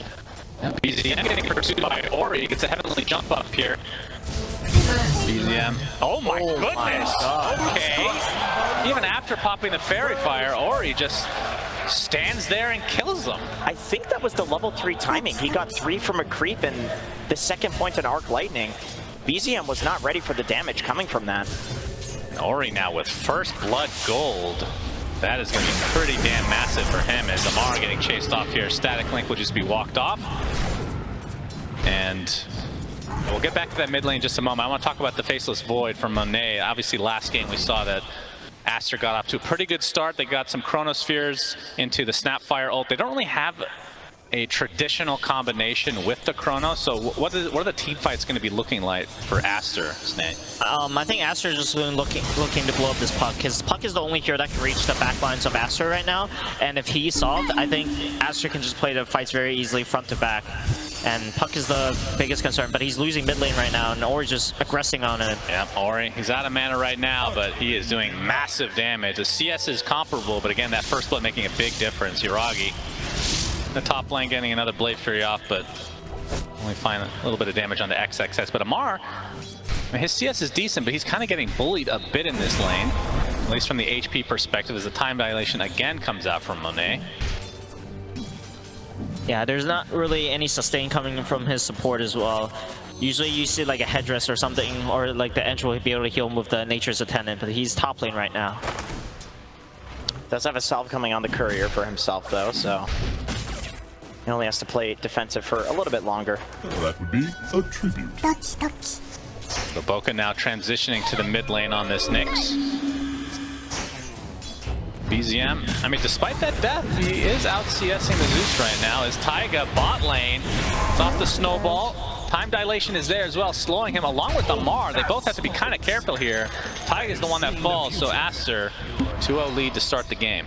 Yeah, ASTER's laning stages right now is excellent. They have complete lane control in bottom lane, and it's going to be really hard for this Razor to step up without tanking a lot of harass from the Winter Wyvern. A prize. Amar trying to play with the Wyvern a little bit here so he can get an XP range. Taiga ends up backing him up now. And a lot of high five action this series, so I wonder how much the nerves are going to be getting to ASTER, because this is a team that has obviously done really well online, and this is kind of their first lane in a long time that they've really had a great showing, kind of backing up their online status, if you will. And then OG, I mean, last major we were talking about, obviously the pedigree of the org is very impressive, but these are young players, but then they went on to win a major. Obviously China was not at that major, so we'll see if they're able to go any further in this tournament now. Top lane looking to dive a little bit here with this creep wave. Wait up. Baboka's there. There's the enchant to come out, but Uragi not looking to get involved quite yet. Close to getting that level 3 Blade Fury though. And again, the mid lane is kind of the story, as Ori a bit behind in the CS, but when you look at the net worth, he does have a decent lead. As Amar getting a nice static link in the bot lane, but the Wyvern Zeus is gonna hit 6 right now. Pursuing from Monet. Yep, Zeus ult is close. Just one more Siamese Cat is getting pursued now as well. Monet, though, he has to be a little bit careful. His time walk not quite available. And there's the Thunder God's Wrath from Ori, taking out Amar. And Taiga gets a bash. Looks like he'll find a kill for himself, but Monet will get the trade again. Nicely played from ASTER. Good communication as well. Waning Rift in the mid lane with the coil expended from BZM leads to a pick-off onto Baboka. This is huge. Baboka was able to tank the death for Ori, and now he's going to be able to refill his bottom mid as soon as he respawns on the Nyx Assassin. Yeah, and that's on the creep wave push that you were talking about. Enchantress heading mid. Oh! Yeah, we got the snowball coming in, but Taiga trying to run away as a TP coming in for ASTER as well.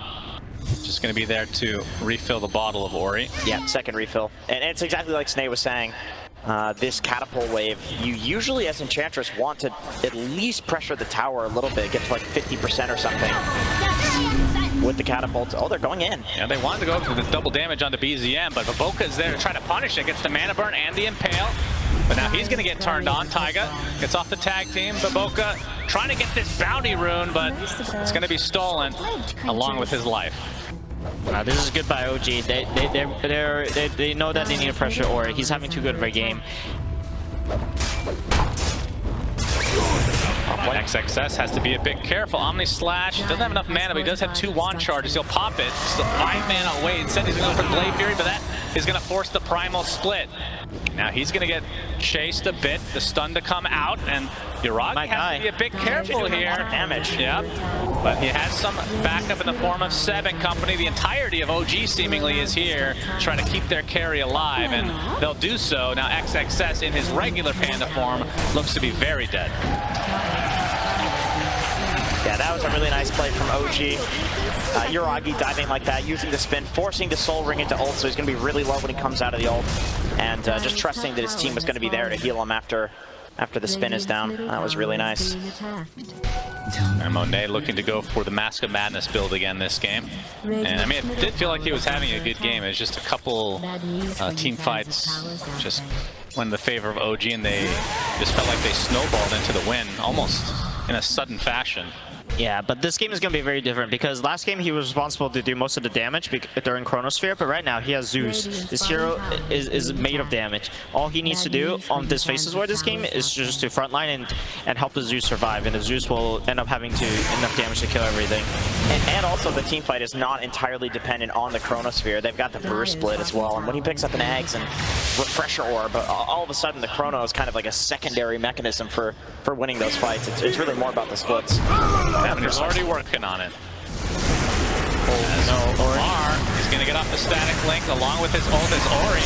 Going to get saved for the time being by Siamese Cat. Here comes the first chrono of the game. Thunder God's Wrath is there. Amar is dead. Now the question is, will Taiga be able to reciprocate onto Ori? Orb is coming. Coil is expended, so BZM comes in for the kill on Ori instead. That ends up being a favorable trade for OG despite the death onto Amar. Now the illusory orb continues. Baboka, it gets off the spike carapace, but it was phase shifted off. Now Siamese Cat trapped in by Taiga. Nicely done, but the save onto himself. And Taiga maybe a little bit too far this time. Gets off the snowball, but it'll be a hard one to get out of. A couple more right clicks will do it, and Monet gets credit for that one. He is very close to finishing that Mask of Madness. So 1K lead for OG. As Uragi, he did go for Midas, right? Yeah, that's on the way now. Midas recipe is coming out. Yeah, Sney, what are your thoughts on Midas this tournament? Because it just feels like it's come out of nowhere after... I mean, we haven't had a big patch in a while, but the nerfs were severe back in the day when this was very popular, but just all of a sudden this tournament, everyone's picking it up. Set, I got to hold that thought, because I had to see that thunderclap come to fruition, but Impale with the mana burn. BZM's out of mana right now. Waning Rift to the high ground. Oh, he's actually going to dodge the Thunderbolt. Very nicely played, but BZM getting pursued again, and Ori still finds the damage anyway. And now Uragi inside the curse, gets off the spin, but to no avail. ASTER, 2 huge kills for them. On top of that, Zeus is going to get this haste rune. That means he's going to be very hard to kill in his next 2 minutes. Dire's bottom tower is And to go back to your earlier point about the Midas, I think this patch, for some reasons, just became more of a hard carry patch where the game is a little slower. It's harder to punish these carries who are farming. So this Hannah Midas just ends up going unpunished a lot of times. And I think it's actually quite nice on hard carries this patch. What about for the other roles, though? I mean, talking about this mid pudge you like to play with Hannah Midas? That's right. Sounding good. Okay. What could go wrong? Oh, extra hand for that hook. Why not?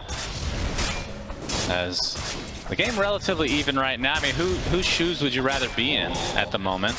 I think definitely ASTER has the upper hand in this scaling. With the Zeus and Void being almost uncountered this game, if Zeus can stay alive in the fights, I think ASTER is going to be having a very good time. Oh, Monet, though, he might be in some trouble. Has his time walk, he's going to use it, but here comes the snowball after the fact, but at the same time, they're trying to gank Amar, and Taiga, he's going to get lifted into the air as Amar getting pursued by the Fire Panda. He's doing a lot of damage, so he takes it out pretty swiftly, but he is surrounded now as the bash comes in from Monet, and another kill goes the way of ASTER.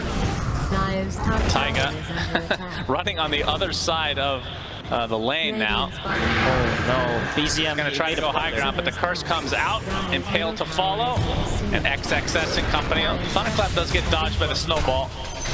Feels like just a matter of time before they bring down this Tusk, although he's creating a little bit of space now. Yeah. Decent ice shards. OG got the mid tower during this. This is a lot of space. He gets the punch up as well. Taiga does finally fall. That feels like it took about 15 seconds too long for ASTER's taste. Yeah, and this bomb tower is still very healthy, whereas OG has completely taken the mid tower, and even they could have even gotten the kill on Zeus. BZM missed the Raining Rift, but it ended up being a very good trade because OG is still able to defend his bottom tower right now. Yep, Seb comes in solo, and that's enough for ASTER to back away. Obviously, do not have the primal split right now. And I mean, that's the one thing we kind of talked about, but when only Chrono is up, that might not be enough to even get kills. Although you do have a Zeus, like you said, as long as he's in the area, could potentially find the kill, but not that much farm on Monet yet for these solo Chronos. We're gonna see another Enchantress Orchid in this game. Is this a trend in scrims or something like that? What's going on with this? It's just so good versus ASTER's heroes. All 5 heroes requires to get their spells off, and most of them don't even want to buy BKB. So this Orchid will come in very clutch if they're able to find the enemy heroes. Yeah, we got the Waning Rift, the silence onto the Wyvern, so no curse to come. Taiga can come to get a free pick off, but it's going to be at the trade of Taiga himself, as Monet is here to clean things up.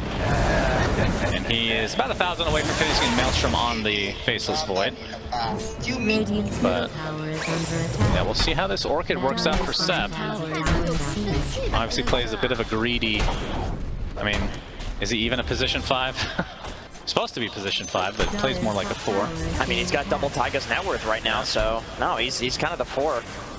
And Enchantress, this is one of his best heroes. If he can get core farm on this, we've seen what he can do with it, basically solo carrying games. Yeah, but now the XXS has his primal split back up. See if they'll need it to take this tower. As Seb continuing to kind of annoy here. Yeah, they need to kill him. He is just holding this tower. They're going to commit for him. They're going to jump now and surrounded, and he's literally just stuck in place as the bashes come out, and Baboka, credit for that one, and likely the tier 1 towers next. It's being so annoying, cutting the wave with the creep too, just dragging it away. Yep, Seb, the old cheeky OG player of old, and now... Look, he's actually bringing the creep wave to his team. He's bringing it to Amar. You know, like Amar draws the line on the map too. He's like, yo, dude, bring me that creep wave. Tanky ass creep you got there. I think Wyvern is here. I think No-Tail was the one who pioneered this because he used to place Chen and Ench in the safe lane, and he would love to do this when he was playing it back in the OG days. He would drag this creep wave from the tower to one of his cores, and they would get the farm and stall out this tower by a lot. Yeah, now he can see Amar heading bot. He knows there's a double creep wave coming in. Illusion. This is his dream. It's like a big alarm clock in his head. It's like, all right. Yeah, this man cannot be dragged away from this bot wave right now. So he is essentially a recipe away from the BKB, and I would assume that is the time that OG is going to want to get a little bit more active. I mean, what other item timings are we waiting for both sides? I think Monet really needs his BKB to play against this Puck. He's quite a ways away, so he's kind of farming passively and letting the good fights come to him. They want OG to overextend, and he'll get some easy Chronosphere under his vision. And I think Zeus really needs to be able to survive in these fights. He has no survivability items. If Puck were to ever get on top of him, it's pretty much lights out for him unless Void will be able to have a clutch Chrono to save him. Yes. And Seb again continuing to annoy, despite this tier 1 tower not even being there anymore. He still showed up to see if they can actually kill him. Spencer's Blast does a lot of damage, pops the wand, but Baboka's here. Very slow motion Vendetta, but it is enough for the kill. Back to Sney's point about Ori, and the way that he's building is he went for Shard, he went for Kaya, and he's just gonna play with the Aghanim Scepter and just not enter into the fights, basically. Yeah, you're practically never gonna see him in fights because the moment he's seen, he's gonna be dead. Now he's playing side lanes. Got that Fairy's Trinket, so lots of mana to go around for him. BZN to the high ground, and still working on the Blink Dagger, has had that Witchblade for quite a while. Coil not able to hit though. And we've seen these Pucks kind of play that Coil in a little bit more of a liberal way, I guess you could call it, where they try to put it right on the edge so that they get snapped right away, but as a result we do see more misses. Yeah, that's definitely a part of it, but I think what happened is Coil, recently the game has changed where Roots will give vision on Invis units, so he thought the Nyx actually Vendetta there, and he thought he was right there to try to reveal him with the Coil, but it turns out he didn't have ulti and just ran away. Yeah, he had just killed Seb, in fact, with that ulti. Yuragi. So he's got the Maelstrom, Midas, Yasha. It's going to be an SNY this game. And, I mean, the status resistance that comes with it, obviously very important. Yuragi has just been hard farming this entire game. Level 15, almost 16, compared to Monet, level 13. It's the Hand of Midas. It's paying off. Yeah. The games are slow, and you're kind of just farming. And why not buy a Hand of Midas if you're just going to farm anyways? Yeah, and he's building stat items, it looks like, to survive the Chrono. I would imagine that a Scotty probably comes next after this Sanjin Kaya, or Sanjin Yasha. I'd be very concerned if he was getting Sanjin Kaya. Well, don't knock it till you tried it. He probably will need a blink at some point to kind of follow up on this Puck initiation because he needs to. They need more jumps on OG to follow up on this Puck Coil initiation.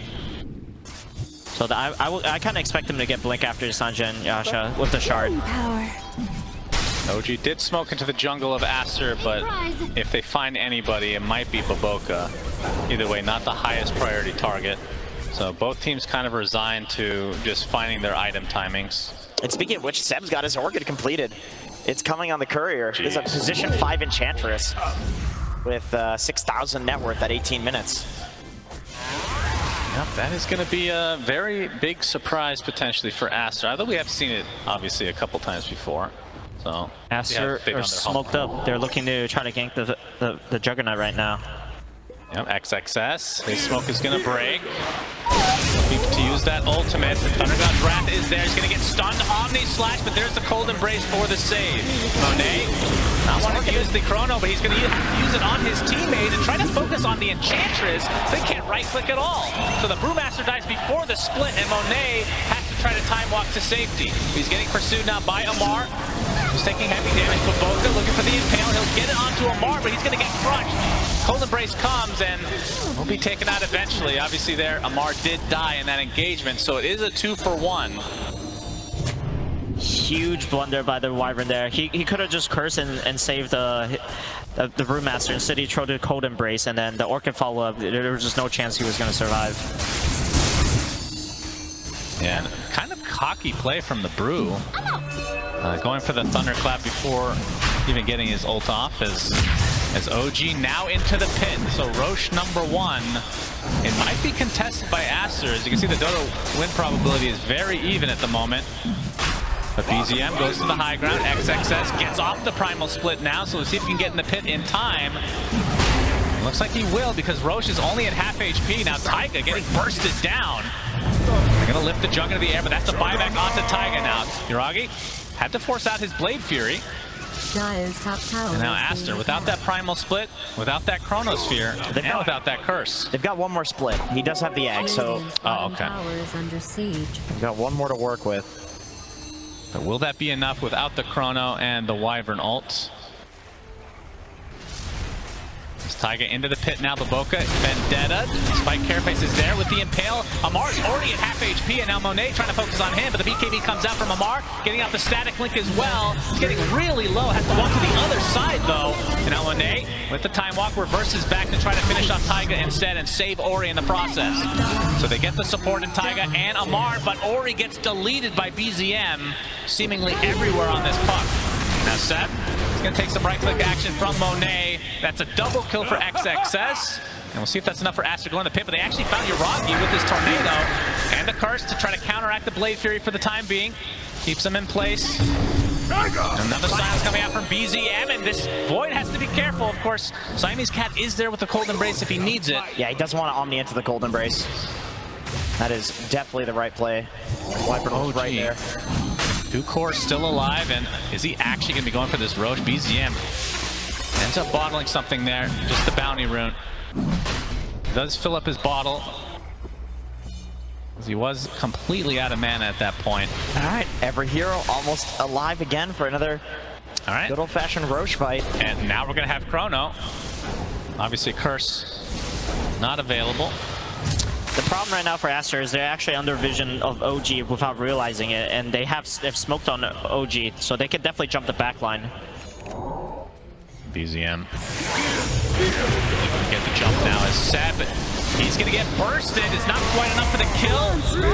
Blister Blast does come in as Seb is still the one getting focus of all these heroes, and the Primal Split is used to take him out very effectively. Cold Embrace now, but the Chronosphere saving him for now as it's on 3 heroes. Can they get Yuragi inside? He's getting bashed repeatedly. So Aster coming out on top of this fight so far, but the snowball coming in from Taiga. At the very least, they will get Siamese Cat, so no more Cold Embraces to come. Taiga slowed to a crawl, finally will drop. And Amar, time walk in from Monet, and BZM still in the pit. He's going to get another Waning Rift off, but he's going to get bashed. He has to be careful. Double bash, in fact, gets off the phase shift. Not able to time the lightning bolt correctly as BZM to the high ground. Looks like he will finally get away. But again, XXS is not done chasing. Amar, that's who he has in his sights, and Monet and company will get another kill in their name. Radiant's top tower is being attacked. Excellent initiation by OG, jumping the backlines. Ori realizes there has to be a vision on them, but it was still not enough. It was the perfect Chronosphere to stop the and the Brew ulti to stop the puck and the Juggernaut from aggressing on the backlines of Aster. Yeah, and still Aster, they don't really have great heroes at taking Roche on, so all of this fighting has been for the Roche, but it still has not died. Every hero is going to respawn, and we're going to see another fight just like that. Yeah, and it's just a fight after fight. And Seb, he's going to be the tank here at half HP already. And obviously the right clicks are going to be pretty hard to come by thanks to that untouchable. Gets off his Orchid onto the Brewmaster for now as Monet. He's going to get snowballing on, but Seb is still there. Can they even kill this man? Doesn't look like it. Not even worth it for them as Taiga jumps in with that Walrus Punch, but he actually puts himself on the cliff. He's going to get impaled though, but he's still alive as Baboka. He's going to be punished by that Blade Fury, and he's dead, so a 5v4 situation for OG. Coil now onto 2, it's broken. No Chronosphere to work with still as the Omni Slash onto XXS. No Primal Split to work with, but he still lives through the entire Omni Slash. There's not enough damage there. And we'll see, will OG go back into the pit? And again, this is Roche number 1. Yeah, neither team has been willing to give this one up, but at this point, Aster, they've run out of fuel in the tank. Yeah, I think so. There is another Bruise split, but it looks like OG will finally claim Roche number 1. Yuragi picks up the Aegis. Now we're going to see a Nimbus online. That can make a huge difference in these fights. And I believe at the beginning of all of this fighting, it was about a 4 or 5k lead for OG. Then about 1 minute ago, it dipped to 1k for Aster, or 1k deficit for Aster, and now it's back up to 5k again. Very, very back and forth as now the tier 2 tower getting beat on by Yuragi. He's going to play it safe here. despite having the Aegis. Obviously no reinforcements at all at the moment. Yeah, he was playing alone up there, actually. He was bluffing, and ASTER did not call his bluff. You think they're gonna call step on this one? Well, we'll see.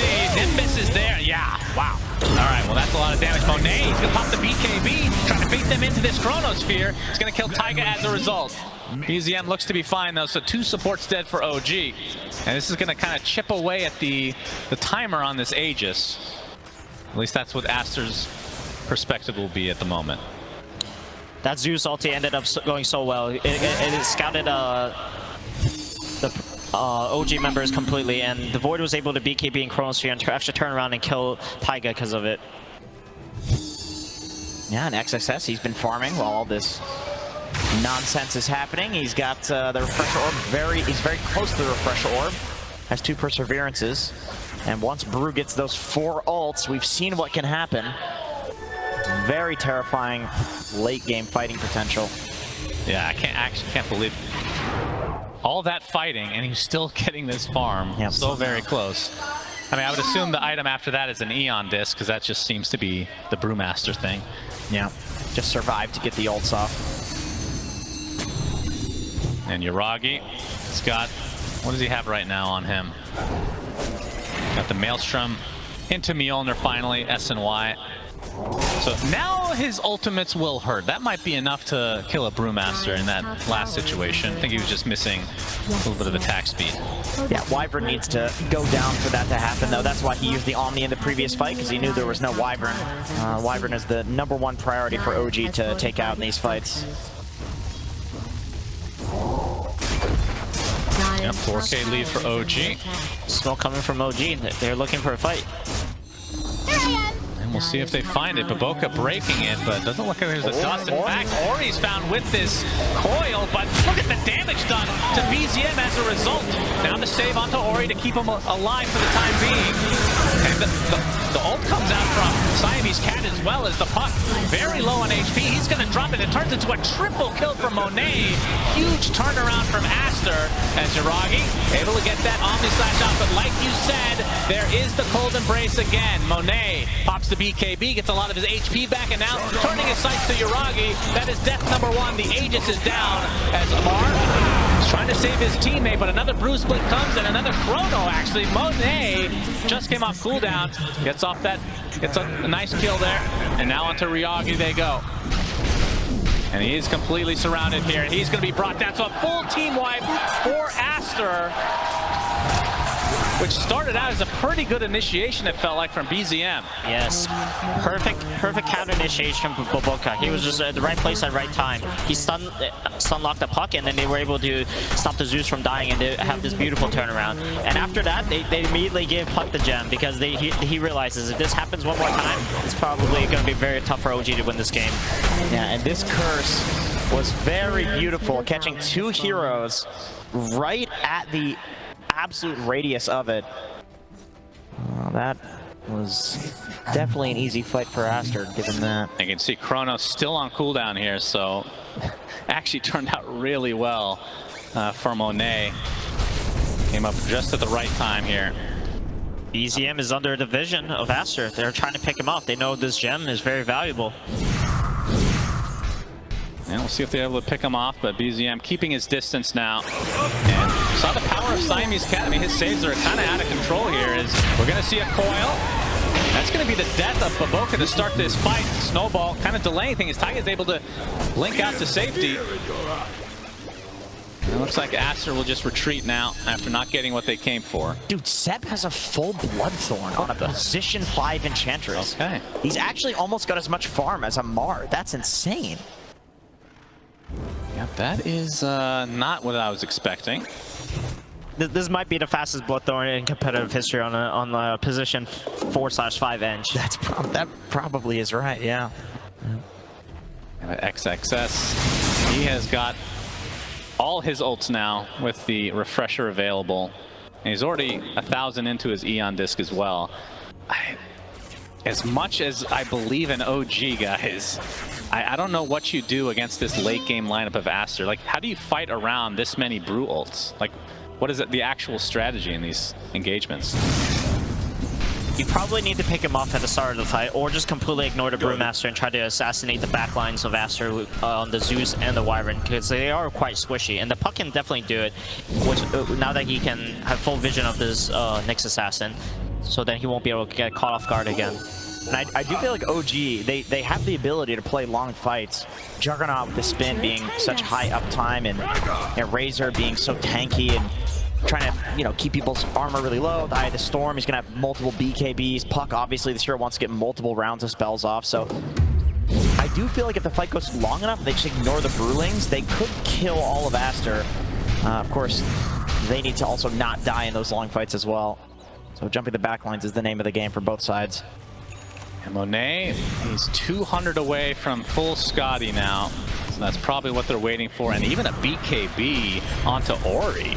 That is, I don't know how many BKBs I've seen on Zeus's before, but enough for me to bring up this conversation. Yeah, I mean, I guess the only thing really to catch him out is the coil, right? Other than that, there's nothing from OG. Yeah. So just BKB and leap out. Yeah, and also with the BKB when during the Cold Embrace, so then he's pretty much invincible. Oh, we have the Thunder God's Wrath to give it a little bit of vision, but an instant snowball into the blink from Taiga. But he's getting jumped, and Monet and company will get a quick pick off there. Roche won't know for another 50 seconds. And even Eon Disc being purchased here soon by BZM. And Amar going for a Blink Dagger, so playing a little bit of the backline jump roll. Yeah, you're not going to be able to go through this Brewmaster without the Wyvern saving him, so you got to be able to jump this backline somehow. Now we have a smoke from Aster as they actually get a scan that procs here. Now OG exiting their triangle. Well, that allows Aster to kind of take control of it from the vision perspective. Seb looking to kind of tank this smoke. Courier has fallen.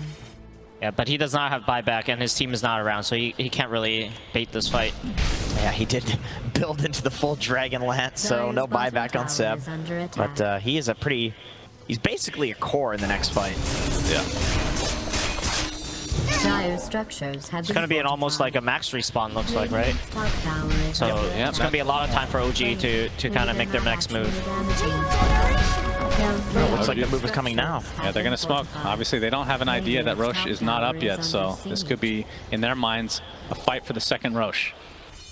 Yeah, they want to get a ward up. Miragi, he smokes in a pop. Evoca in the Vendetta form. Trying to slow them down. Taiga onto the high ground. Early primal split. Monet goes in, but not able to get the chrono off. As the Nimbus comes in, and BZM might be caught out. He's going to get stunned right off the bat. Another right click will do it. He's going to get off his orb, but he's dead, and a gem drops. Big kill for Aster. Now Enchantress looks to be, they're just going to lift him up and ignore him. Like, God, I'm so sick of this Enchantress. Big mana bar on Niragi, though. And he's going to get chronoed, and he's going to be brought down. 90 seconds of no jug. But again, that's going to align pretty nicely with this second Roche.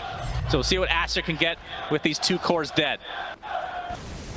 Yeah, it just...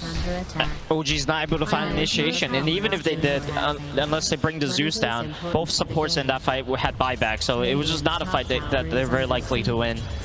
Dire's bottom tower. BZM in that fight, he got caught by an unfortunate time dilation. And when he was trying to get away there, he had 3 charges on him. 84% win probability. Yeah. With a 1k gold lead, I mean, Zeus Void late game with a brew is pretty insane. The problem with OG's lineup right now is the fact that only Puck can access the backline, and everyone else has to pretty much overextend their positioning if they were to follow up on the Puck. It's just very hard for OG to find the fight they're looking for. And it's interesting, if you look at the score line, 32-17, the fact that it's only a 1k lead is actually astonishing. The biggest difference is just the supports, right? You look at the support net worth, 7 is probably combined net worth of both enemy supports. Yeah, that is true. And Roche in 8 seconds, so Yuragi should have enough time to contest if they scout this out and go for it right away, because like you said, they don't have the fastest Roche capability on Aster's side, but they do have a disgusting Roche pit fight combination. And Seb, all of their heroes basically in the jump onto Seb. He's dead. Does have buyback though. Yeah. Monet with that Mjolnir gonna go back in the pit and try to get the second Roche. can see OG, they've smoked and they've wrapped around. There's the buyback from Seb, so Aster resetting. Dyer's middle Tiger trying to get the vision here. They cannot go on him. They don't have nullifier. He's tanking this smoke. Yeah, now a counter smoke from Aster. And this Roche fight is super important. I feel like if OG does not get this, then it is going to be a severe uphill battle. Yeah, they've got good position for it. I mean, they've got a ward down to the high ground too. Aster looks like they're going to fight into it anyway. BZM, he's going to pop the smoke, but there we see Monet going in to get some nice vision with that Thunder God's Wrath, and this will be a dieback on the Seb if he's bursted down, but Uragi comes in with that Blade Fury Shard combination. Seb is dead, here's the Chronosphere, but the counter curse is there, and the right click's being applied to Uragi. Will it be enough? He gets off the Omni Slash at the last moment. The Sobel coming in as well. Amar using the Spider Legs to get to the other side, but the static link will not remain. Siamese Cat is dead, will buy back though. The Loki gets a beautiful impale onto Amar, who drops shortly after. Double buyback now from OG as Uragi on the run, completely retreating here. He needs the juke. He's trying to get pursued, but you can see BZM trying to create some space. The coil was used. Not sure if they caught anybody, but it's going to turn into a triple kill for Monet. See Uragi. And two dead from OG. Lifted up Uragi. Does have his Blade Fury. Will use it, but the bash is there. Monet. Another ult comes out from XXS, trying to get this stun up onto Amar, gets off his Spider Legs there as well. That'll be a dieback for him if they're able to contain him. He's on the cliff, they see him. Thunderbolt is there as well. And he's just right-clicking as a Zeus, and it's gonna be enough. And 4 dead in favor of Aster. BZM, the last remaining member, he's gonna get bashed. It's off the phase shift though. I doubt they try to pursue him, but in all likelihood, this is going to be Roche number 2 for Aster, unless BZM can do some crazy-ass stealing here. But Volkez has scouted BZM. He doesn't know that he's seen. Oh, he actually didn't see him. Walk past him. Orb comes out. Has to be careful with that because of the spike carapace. That makes the puck stealing of the Aegis so difficult when there's a Nyx Assassin. Although I think he just used the spike carapace, so... BZM, he keeps changing his position. He doesn't want to get caught. Yeah, and the Aegis and Roche are going to fall. And it looks like Aster going to be able to get everything out of it. All the goodies for them. Satanic now online as well for Monet. He gets the Aegis. And the Shard is on XXS. I have no idea what that even does, if I'm being honest. Is that the... Oh, that's the Void Spirit. Yes, right. The Void Spirit is actually really strong. So this Shard is actually very good on Brewmaster. Super underrated. The slow goes through BKB, right? Yes, it's like it does. It's actually super underrated. Radiant's middle tower. But I assume the disarm is BKB-able, right? Yeah, Astral Pulse. Yeah, it's just a slow. From what I believe, yeah. But yeah, this fight was, unfortunately, Amar getting stuck on the cliff. So I think that was 2 diebacks, if I'm not mistaken, at least from OG. Actually, Seb was a dieback as well. Yeah. Either way, Aster winning that fight handily. OG knew how important this Roshan was because now this Void with this Aegis is pretty much unkillable for his next 5 minutes. Not a single hero in this game currently has buyback. That is insane. Holy crap. Uragi is very close though, so... yeah, he'll have it soon. Yeah, but he's going for the Blink Dagger build, but it's going to be really, really hard for OG to come back from this one. As they are down 20 kills and 10k net worth. Monet I mean, the fact that he just picked up a Satanic and still has 3k into his Butterfly, obviously took apart the Mask of Madness to help his efforts, but just the talisman away, essentially, from finishing the full Butterfly now. Yeah, and Monet, he is 16-0 in 19 in this game. He has not died a single time, and now he's got a Satanic and a Butterfly. That's Is that 35 kill participation out of 39 on a faceless Void? That would be correct. That is absurd. Yep, that's what happens when you don't build a Midas, I guess. Oh, we have the Nimbus, BZM. Eondis does proc, so that's actually pretty big for Aster, knowing that that's down. Yep, they can just go high ground here. They have no fear on Monet. He's invincible. They have to kill the backline of Aster if they want to win this fight. He's going to respect the high ground of OG for now, but still with 2.5 minutes on the Aegis. As Taiga finds a pickoff on Baboka. That'll slow things down, but the Butterfly is now delivered from Monet, and he is a monster. That's actually 95 seconds on Baboka. He has no buyback. This is pretty good for OG. They can make a move, or maybe they can just farm the entire map and get a bunch of net worth and wait out the Aegis. Yeah, the OG pretty much has to wait out this Aegis. They cannot fight into it. And once this Aegis times out, maybe they can get somehow to jump the back line of Aster and get the perfect fight. The Taiga's being so annoying here, just sniping couriers. He's gonna get another one. Oh, the courier spotted him. And this one's the gem. That would have been huge if he got that. But XXS very on point with the shield and the speed burst. Yeah. Was that the same gem that dropped earlier, or did they buy their own? Must be the same one. This is the BZM gem. Yeah, okay. Monet tapping the high ground, forcing some TP action, but like you said, the timer on Nyx, he's still dead for 40 seconds. Yeah, We'll see how much they care about that. right now Aster's backline it really needs to be saved. They want Seb, they're actually going to use the Primal Split, and there's the Void Spirit coming out as well. Seb, he's dead inside the Nimbus, 70 seconds of no Enchantress. That was a nice... Still, Monet, he has his Chrono, he's going to use it on Yuragi. Where is he?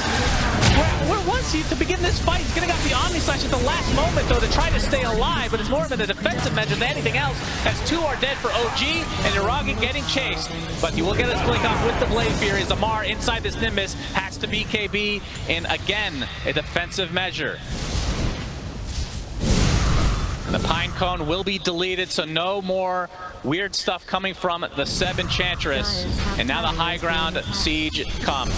And this Brewmaster, along with Monet, can really delete these buildings pretty damn fast. The batch comes onto Yuragi. Has the Blade Fury to get away, though. They're not going to be able to jump him completely, obviously, without this Chronosphere. The fact that he lived through that was pretty damn impressive.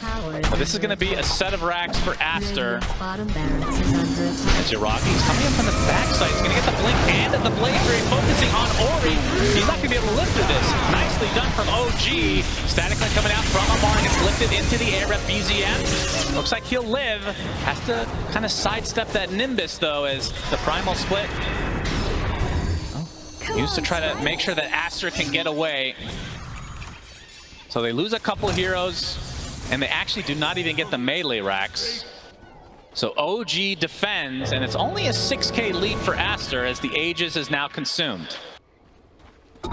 Yeah, and I think Ori just was way out of position there. He tried to use the BKB earlier to try to get the kill on the puck, failed doing so, and then he just walked up to the high ground, just hit the racks. Like, he's just too far up. There's no save. Winter Wyvern's dead. No one can help him. Very ballsy play from Yuragi in that first part of the fight where he was kind of isolated. And fortunately for OG fans, he was not taken out inside the Chronosphere. No, and Yuragi like ends up salvaging the fight too by jumping Ori on the Zeus, recognizing that he's out of position and he just doesn't have the cooldowns to protect from the Blade Fury. He had the Ghost Scepter, which will protect you from the auto attacks, of course, but then Spin just does more damage, so it's not really a great solution. And OG have really cut into this lead, but you can see between the two position ones, the net worth is not even remotely close. A 6k advantage just between Monet and Yuragi. Which, if you're an OG fan, that means Yuragi has a lot of room to grow, right? A silver lining for a Bloodthorn. For Yuragi? Yeah, 2 Bloodthorns. Oh, okay. Just gotta wait out these Aegises, or the BKBs. As Aster now, most of their spells back up. Smoke them Vision of Amar. They can jump him with the Zeus ulti for Vision if they want. Yep, they're gonna go high ground to get that Zeus ult like you said, and Monet trying to find somebody. It's Taiga, he has a BKB of his own, but XXS didn't even have to use a Primal Split here. BZM, he gets Mana Burn and Impaled. They have the follow-up. They could Chrono if they want, but they will not. BZM. Time dilation now applied. That's going to make it a little bit more difficult for him as he's in the trees, TPing out, will be fine. Oh, that was really close. The Faceless Void could have Chrono, but it wasn't aware how much Jules was left. Because if he gets the Face Shift off, he can blink in the Chrono. And this whole time, Amar was farming and pushing into bot lane. We're actually close to even in this game. Yeah. He's almost got a Refresher Orb. Despite being down 19 kills, it has felt very Aster favored, but yeah, like you said, the net worth not really illustrating it. Although Dota Plus really disagreed. I mean, I think that just comes with the fact that you have a Faceless Void and a Zeus that can, and the Brew with this Refresher. Has gone up a little bit here. So 63% win probability for ASTER. As OG have done a pretty damn good job of staying in this game and defending the high ground. But Monet with that double damage, it is expiring here soon, but they'll get this outpost now. I know that another Roche will be coming up soon. Let's see what the timer is. It's 2 minutes, another kind of longer one. But if we can get, ASTER can get an Aghanims on like a Faceless Void, for example, for free. I mean, a Time Walk could get you a stun initiation onto even a Puck, which is crazy. Yeah, that's probably the best thing they can get from this Roshan is this Aghanim Scepter upgrade for the Void. You can Time Walk in, bash the Puck, and just all in him with the Chronosphere afterwards. With the Witchbane, he can also purge the Aeon Disc, which is huge. So this Aeon Disc will not be saving the Puck inside the Chronosphere. Okay, that's cool. Amar, he's got Sheepstick. He actually opted to purchase that with this Blink Dagger instead of going for the Refresher Orb. So he's looking to surprise ASTER with that, with a quick pick-off. They're going to smoke with it. As foretold. They need to find the backlines of ASTER. The story of this game is the Zeus and the Wyvern. Yeah, but they run into Monet and XXS instead. Seb, he's going to take the Primal Split to himself, it looks like, inside the Nimbus as well. He's going to pop a BKB of his own. Do they have enough to rip through him? It doesn't look like. But on the other side of the fight, the deletion of Siamese Cat is huge, but the Chronosphere coming out onto Yuragi with the first damage from the Zeus. Is it enough? Yes, but the buyback comes out from Yuragi now.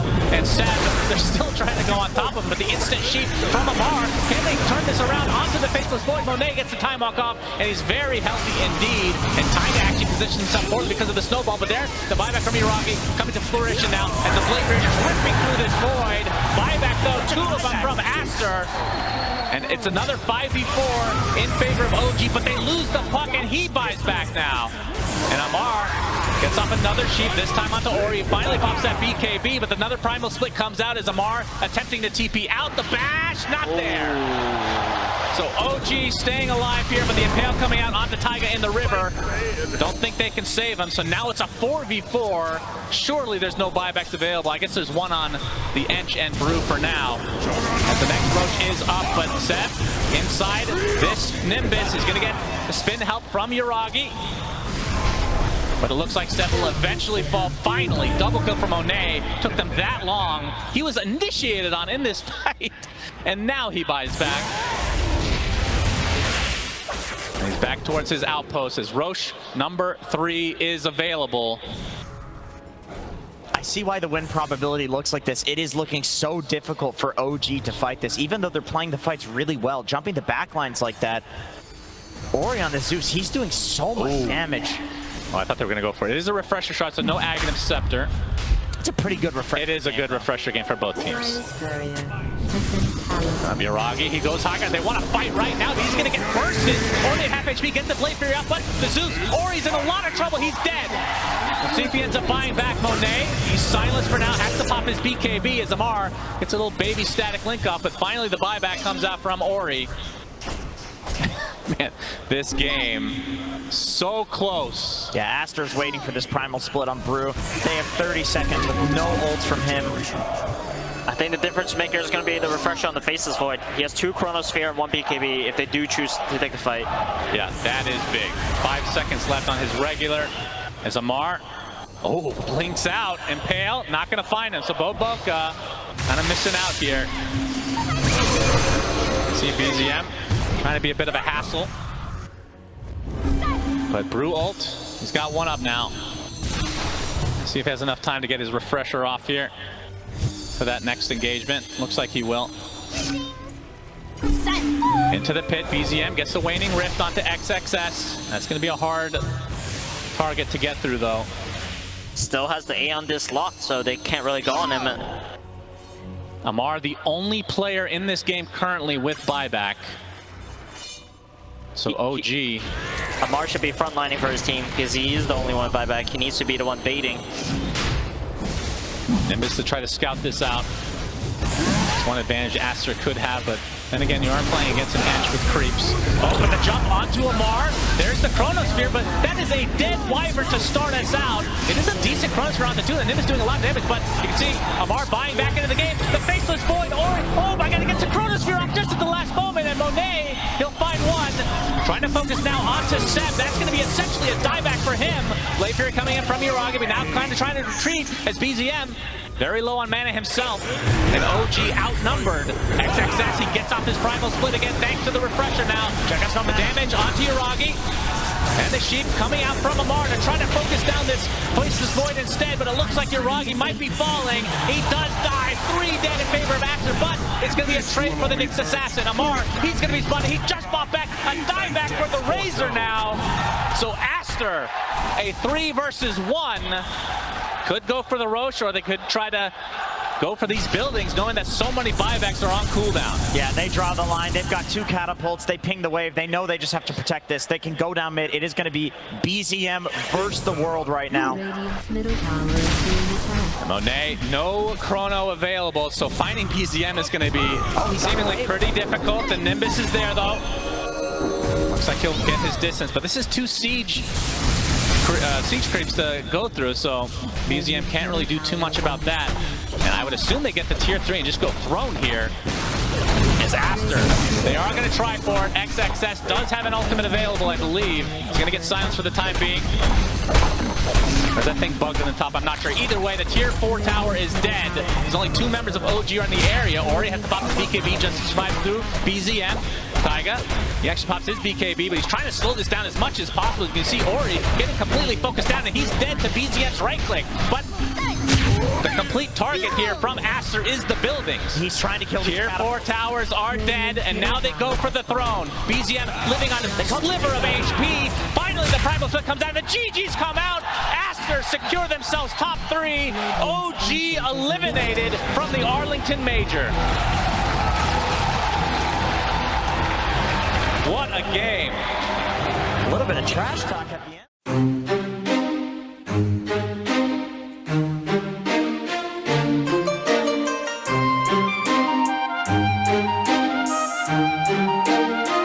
I'm alone here on my island, floating in the sky. I'm high above the world I used to know, and I'm far from any danger, safe from any failure. Guarded, I found shelter in the storm. I'm hiding in the blue, safe between the clouds. In the blue, where I can't be found. Was a soldier in the legions, fought against the demons, fought against the monsters made of gold.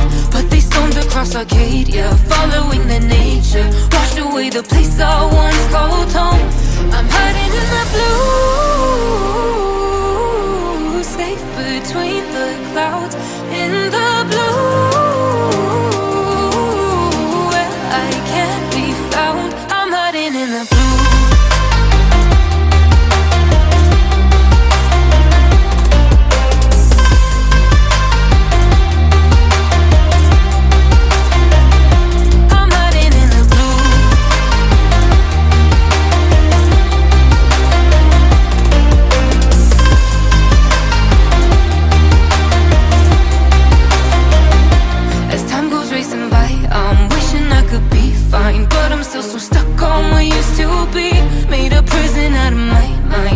As it goes by, battle scarred my own worst enemy. I'm hiding in the blue, safe between the clouds. In the blue, where I can't be found. I'm hiding in the blue.